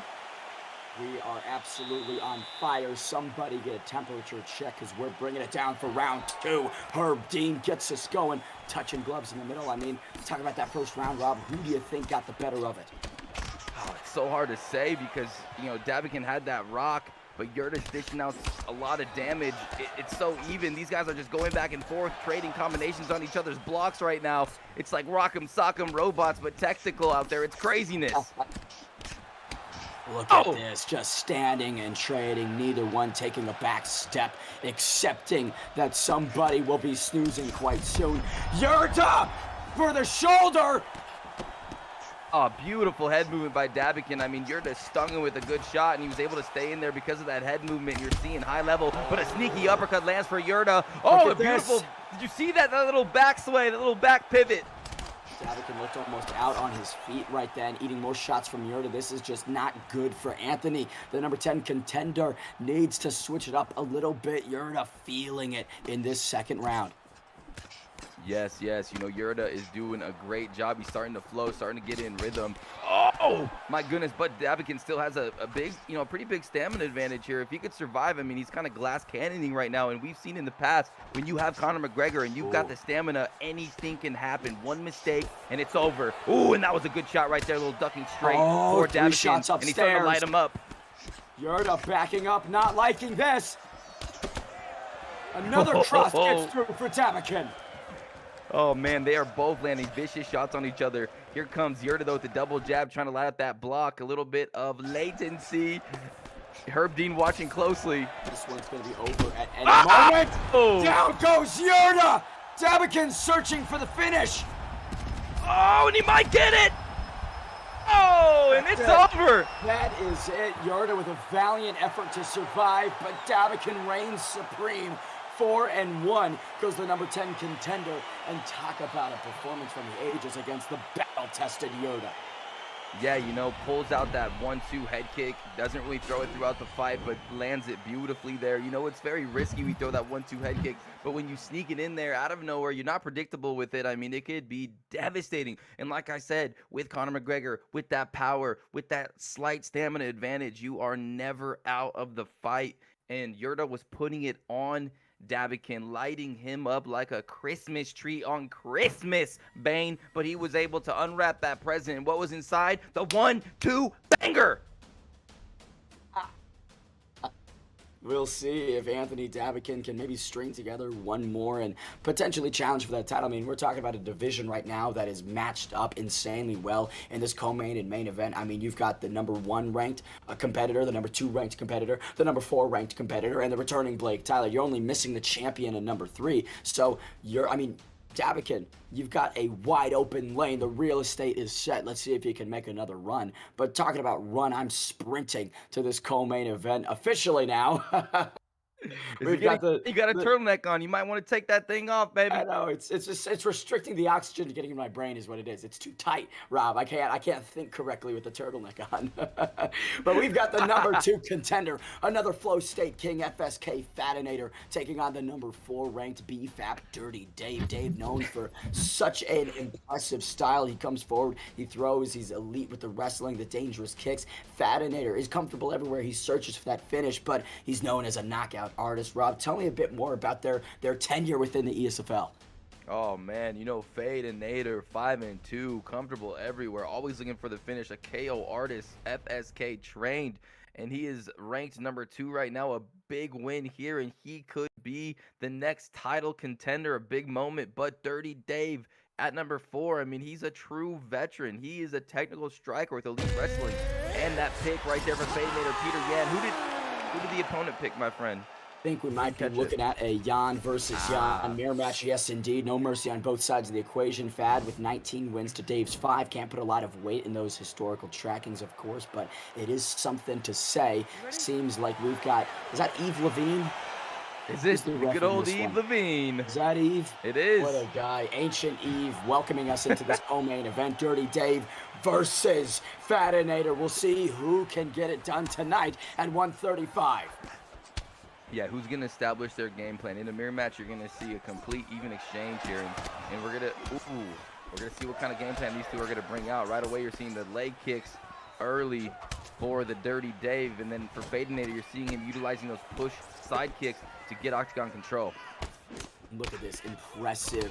I mean, he's just pressured Dave up into that corner, but Dave firing back on all cylinders, kicking away at that calf.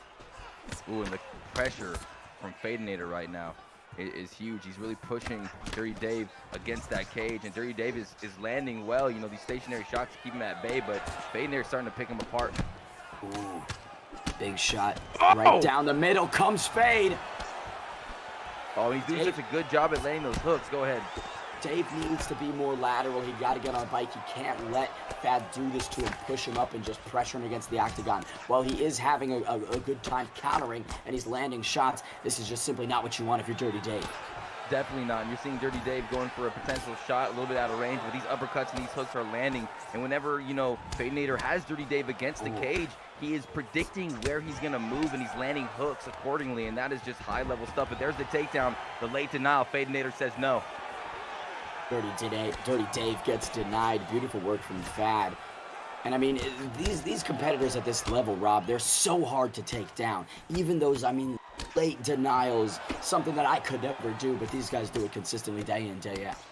Oh, yeah, they are just so good at everything at this point. These guys in the top 5, number 4 and number 2. This is the upper echelon of the skill level in the Xbox scene, and they are fighting valiantly. You know, Fadinator's coming in with that rear uppercut, that step-in uppercut, and that lead hook bane, and it is devastating.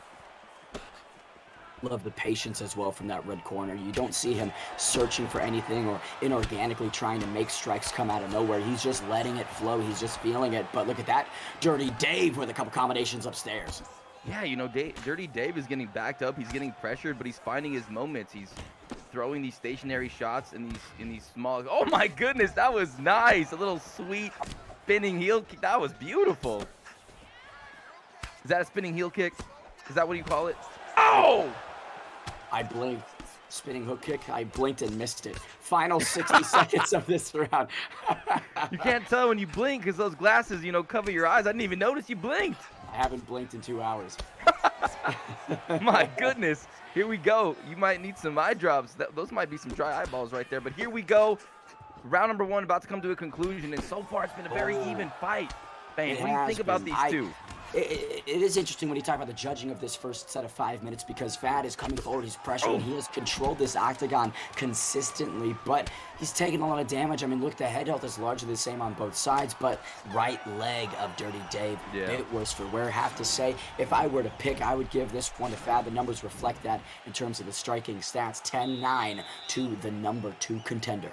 I couldn't agree more with you, and also it's not just the head health is even, it's the body damage that he's been able to do to his opponent. The right leg damage as well. He's kind of mixing and matching his attacks. Ooh, nice little teep kick to back him up, and he's just keeping Dirty Dave on that, you know, edge there, past those double lines. Big hooks landing. Oh, they're exchanging. Dirty Dave does not like that one. Circles out. Great move from him. Now he's the one pressuring Fad against the cage. Fadinator with one of those patented push kicks once again goes to the well. Ooh, yeah, you know, he was able to get out of the way and almost like a bull tamer, Olay with the cape, like Olay, a matador. Yeah, matador. That was great by Dirty Dave, but again, Fadinator pushing the pressure, and finally Dirty Dave able to complete a takedown. We'll see what he brings to the table here. Dave enters the grappling domain and welcomes Fad on the feet. Look at these guys, they're just slamming into each other's heads. Beautiful posture up right now from Dave. Let's see if he wants to transition or stays in that half for the full guard. Man, Dirty Dave has a very good top game behind the striking game that he's already shown that he possesses. And this is a big moment right now. What can Dirty Dave do from this position? And Fadinator trying to get up, but a good deny by Dirty Dave, but a counter deny from the bottom. There's that half guard transition. Dave just steadily, mechanically working his way through the body of Fadenator. Yeah, Dirty Dave on both sides. Definitely, you know, Dirty Dave is trying to stay patient on top, and you're seeing a lot of fakes, a lot of punches from the bottom to try to interrupt the flow of the man on top and get him to bite and to build his own grapple advantage. The bar on top of your screen, ladies and gentlemen, if you're new to the game. And here is the transition, but no, Dirty Dave says, you're staying right here, and I'm going to full mount you. Ooh. That full mount for Dave came. Bit of a stalemate in that half guard position, right? Dave couldn't progress forward. Similarly, Fad couldn't get out of it, but now Dave having a lot more success in the ground. 1 minute 40 remains. Inside control for the number 4 contender. Is beautiful for Dirty Dave. On top, stacking up the control time. You know, letting Fadenator know that he can hold him down. That's a little victory for Fadenator because he has him against the cage, so he's going to get a accelerated get up when he chooses, but he's not electing to go. He's actually going to the side control position, and it's denied. Maybe a mistake there. This has muddied the waters, in my opinion, when we talk about the judging for this one, assuming this gets to the 3rd round, because now we have a really kind of not necessarily one-sided, but clear first 5 minutes for Fad. Now a clear second 5 for Dirty Dave. This one has really picked up the intrigue as it's progressed. Definitely, and now you're seeing Fadenator coming forward. He wants this round back. He's trying to put some big damage on Dirty Dave. He's got a lot of time on the clock. That's a long 30 seconds. Big shots landing for Fadenator. He still has a moment to turn the momentum around. For Fad! And just like that, Fadenator puts that pressure on, and you're seeing that left hook. He knows he's going to try to sneak out on that side, and he's controlling him with his round shots, and that's what you do at the highest level in this game, is you control your opponent, and he steals around the end and gets a knockdown. Now Dirty Dave is in some big trouble. Final 5 minutes at 135 pounds. This co-main event has been excellent so far. Each person... Fad goes airborne, Yan! Knocked down! Here comes the number 2 contender looking to pound him out. He does! Fadenator, a.k.a. the Terminator, terminates his opponent, and that was just a brutal onslaught of pressure, uppercuts, and hooks, devastating high IQ placement with his shots, and wow, this guy is for real. And what was Fadenator ranked Bane number 2? That means a title shot could be coming after this beautiful performance. I would say give him the title shot. Fadenator proving he is a bad man. A bad man indeed, a villain some might say, but a hero to others. Those that laid some coin on FSK Fadenator, celebrating that victory. And talk about veteran performances by both sides. I mean, first 5, Fad does what Fad does. Controlled the stand-up, really was pressuring and not giving Dave many options. Dirty Dave in the second round flips the coin, gets the grappling going, and I mean, was doing such beautiful work until really that last 15, 20. That 3rd round, though, I mean, the damage that was done. Right, that knockdown at the end of the second round, I think, just bled right into the 3rd round, and Fad smelled the blood in the water, and like the shark he is, the Terminator, like you mentioned, got it done. He'll see you later. Hasta la vista, baby, indeed, for the number 2 contender. But Rob, it's about that time that we get to the main event of the evening. The number 1 contender, BFAP Trixie, welcomes BlakeTylerr back into the ESFL. Blake 5-0, the former double champion, makes the return. He wants to go after Hammer's head, but he needs to get through Trixie's first. Trixie on the other side of things, the former Venom Invitational champ, looks to take out the former double ESFL champ and solidifies his claim for a shot at the title. Rob, this one is going to be an absolute barn burner at 170. Yes, it is, ladies and gentlemen. It is a situation where BlakeTylerr, undefeated 5-0. I mean, he is ready to defend this title, and Trixie ranks number 1. This is the Venom Invitational champion. I mean, this is a huge test right now.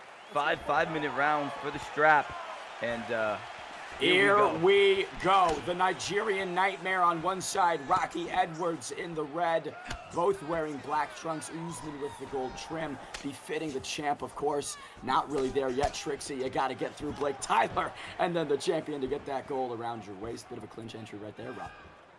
Yes, a good clinch entry, and with that Leon Edwards pick, he's got a lot of different tools But, you know, on the other side of things, Usman, you know, he's got those long, straight jabs and straight punches, and he's got that wrestling. So it's going to be an interesting exchange here. I'm going to see how these guys come forward and how they decide to game plan for each other. 25 minutes as opposed to the 15 that we've been working with through the 9 other fights on this card. Thinking that might affect the game plan, right? Maybe take the kind of pace of this fight down, but each person starting quick. Yeah, and Trixie's utilizing the clinch positions to get damage off on the breaks. So he's going to be mixing up his striking with his clinching, with his takedowns. He's going to be a big problem right now for the champion. But BlakeTylerr undefeated with Leon Edwards, really not taking any damage right now. Both these guys showing some great defense. It's been suggested that Trixie is the best Usman player on the planet. We'll see if that claim rings true. The Nigerian Nightmare versus Rocky going down right now. 2:45 remaining in this first round of 5 potentially. And a little bit more of a slower pace here, a little bit more technical. They're trying to find their mark, opting to go to the strikes to the body, but a nice front kick there by BlakeTylerr. BlakeTylerr avoiding these clinches, but eats a big right hand for it. Trixie pushing forward now. Yeah, I believe Trixie has been landing the better shots off these breaks and these clinches, and he uses these little moments to land that shot. And he's sneaking them in there, doing a good job as the challenger. Tyler, again, undefeated, has never been in that L column this season, but he's taken some time off, right? So this BlakeTylerr, who knows what version of him he is, Trixie tees off on a 3-punch combination. Yeah, right now, you know, Trixie is, I believe, winning this round, landing the better shots. There's still a long way to go in this fight. There's the first shot, though, and he's going to try to get that takedown, unable to. Good takedown defense from the champion, BlakeTylerr. Ooh, big shots, beautiful shots for Tyler. Once again, they are looking to fight for a shot at that gold. BlakeTylerr fast tracking his way to it, taking on the #1 contender. Most definitely coming forward with that uppercut there, and he's loving this clinch position, and every time he's up close, he's trying to get damage off. Oh, and he's doing a good job with that 1-2 as well, landing clean. Seems like those clinching moments aren't necessarily paying dividends for Trixie yet. BlakeTylerr doing a great job of separating that grip and just sliding out of the way. Has eaten a lot of shots, but when you look at the health stats, seemed very similar on both sides, Rob, but that head kick might have lessened it out a little bit. 7 strikes for Trixie, 6 significant strikes for Leon Edwards. I mean, very tight first 5 minutes. Very interesting, very close fight. You could give it to either man. I mean, that last exchange, that head kick, probably the hardest shot in the fight so far, but here we go, round number 2.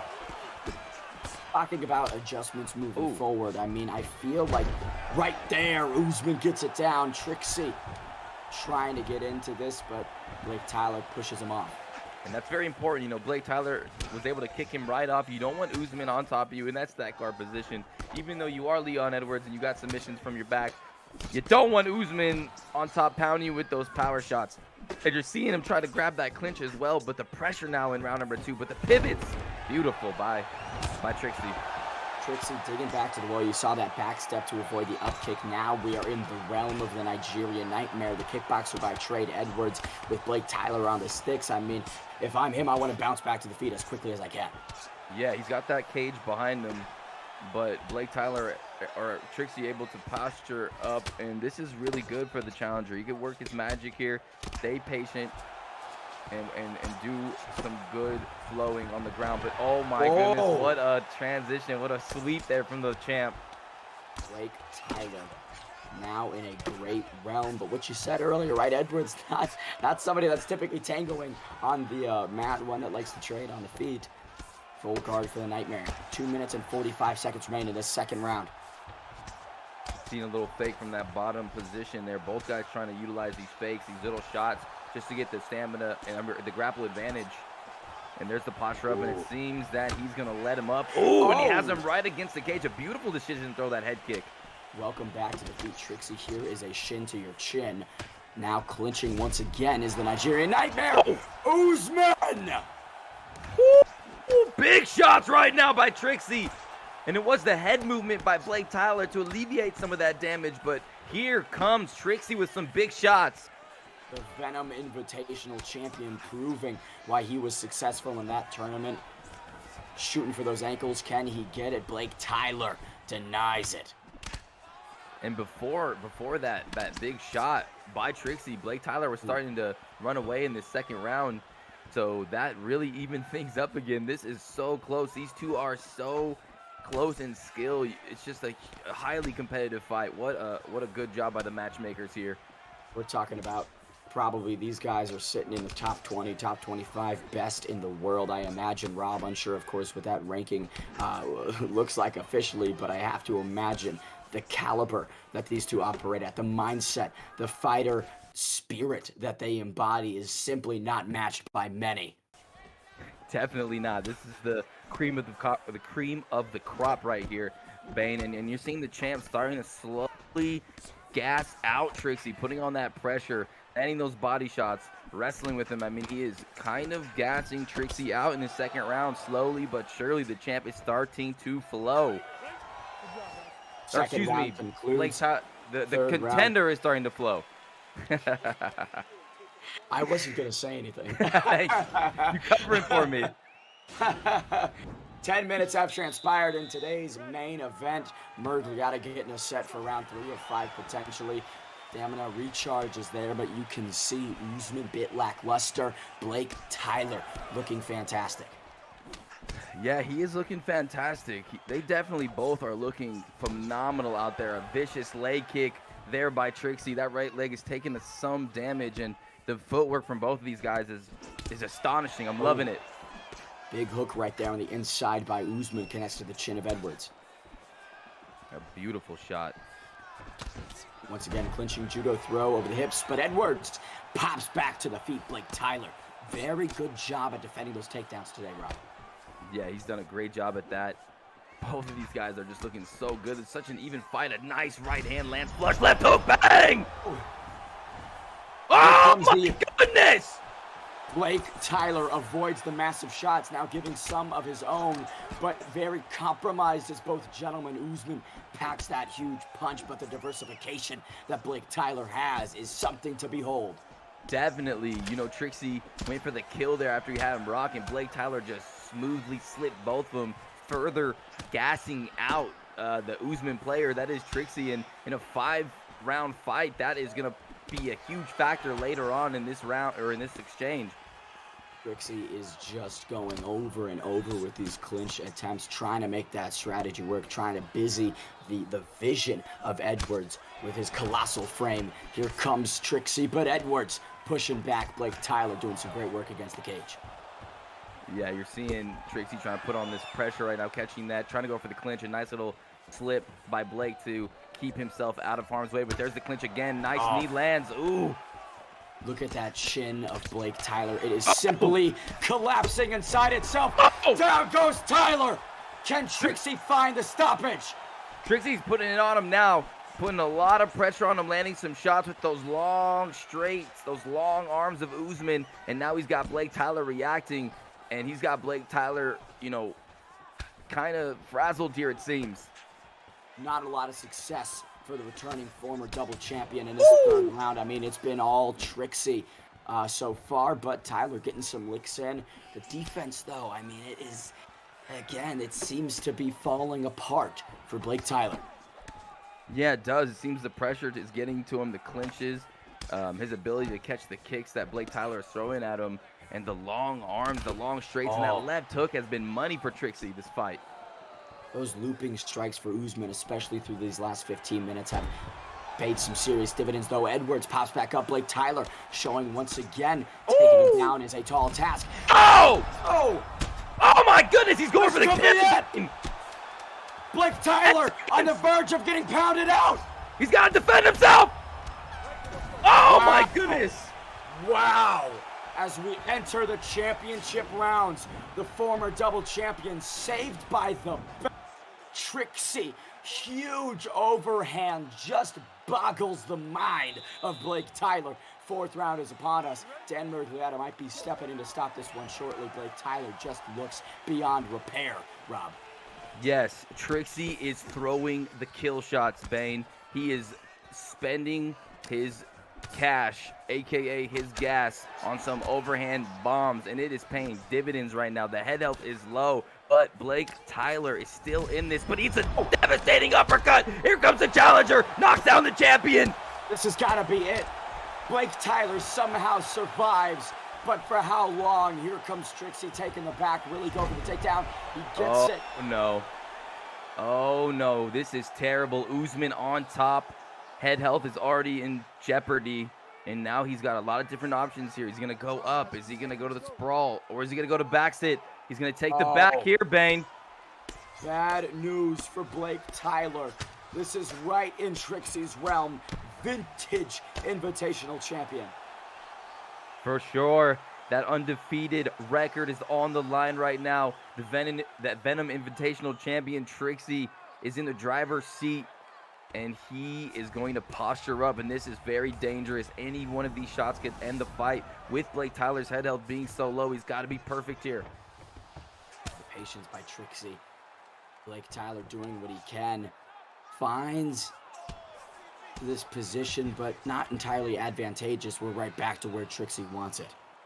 Yeah, beautiful job there by Trixie, sneaking to that right side and putting more pressure on him in his backside position. There's a posture up again. He's got to block all these punches. Woo! Luckily, the gas tank on Trixie is a little bit low, so he's not able to engage in these long combinations on the ground like that, but still devastating work.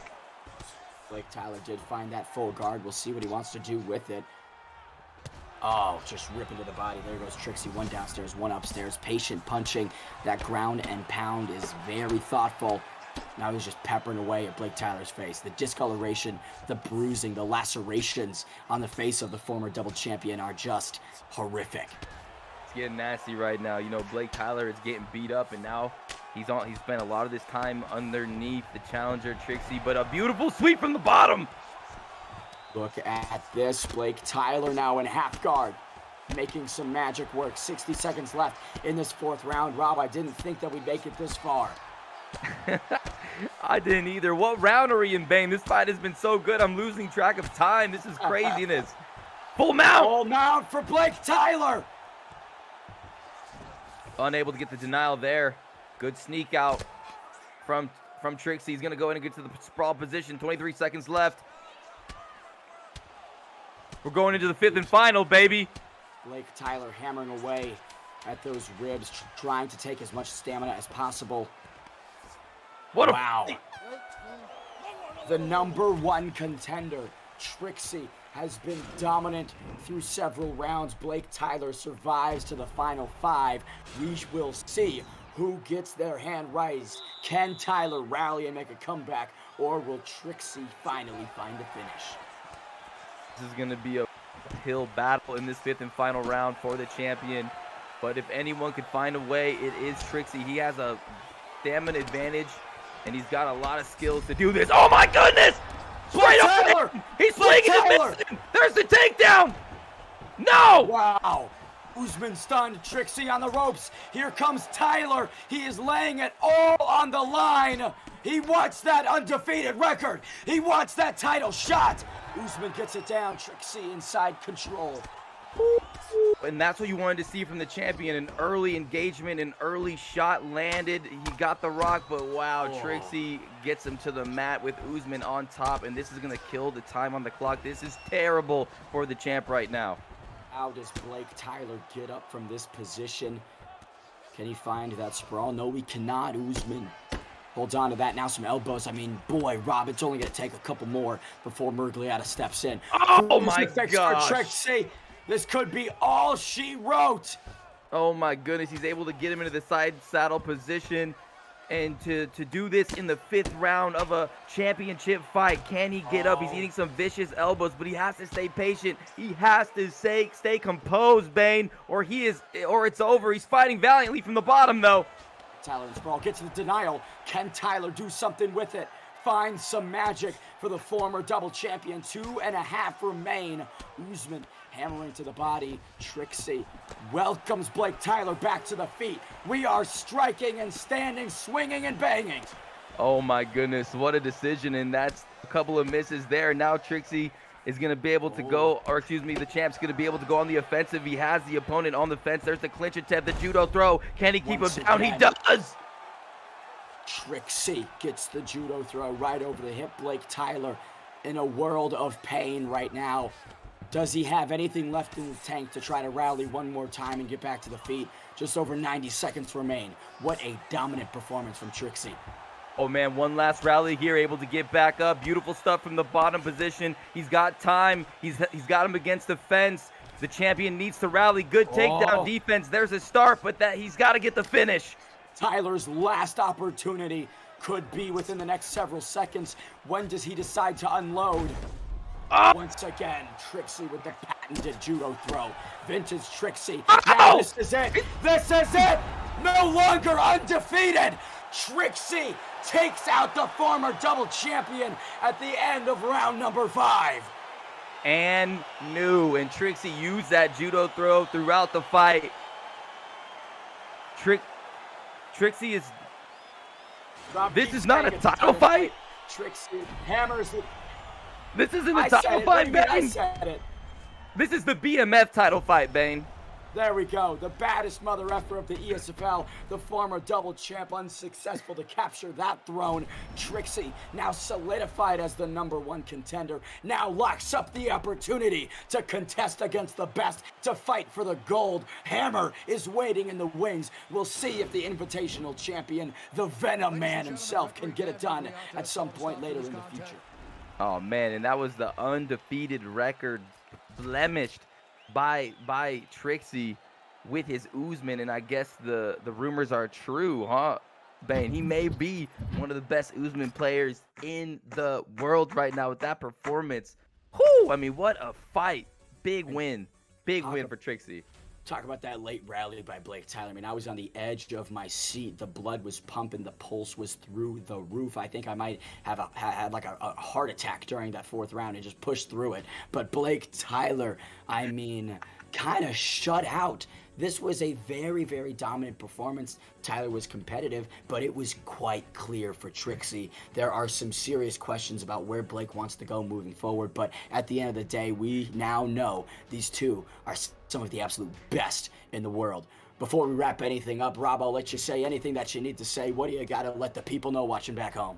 Oh, I just want to say thank you guys for watching.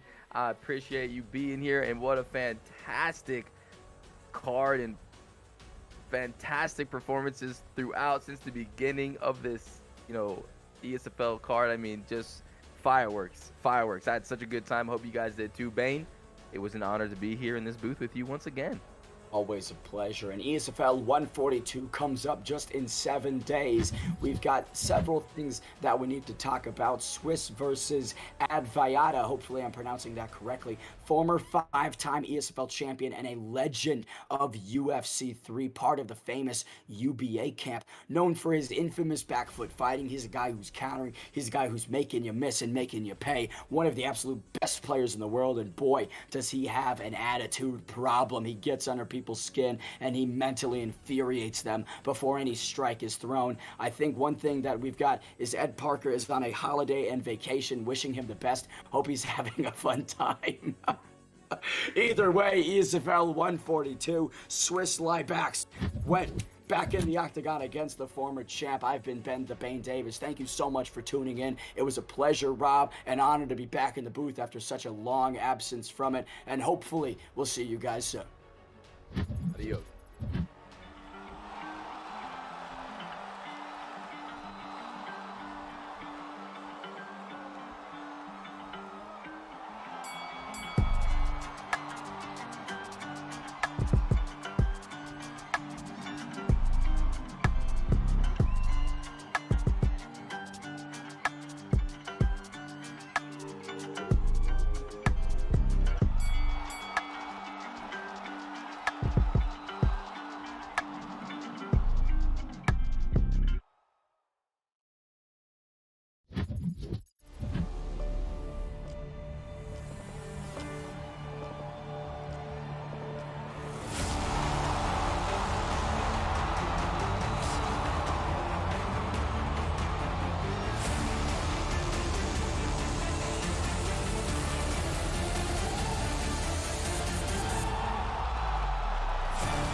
fast, already tried. Oh, beautiful counter to the takedown. Thank you for joining us tonight. A disadvantage was Zaya, but then he. Waiting too much on Trixie. Nice shooting, but turning.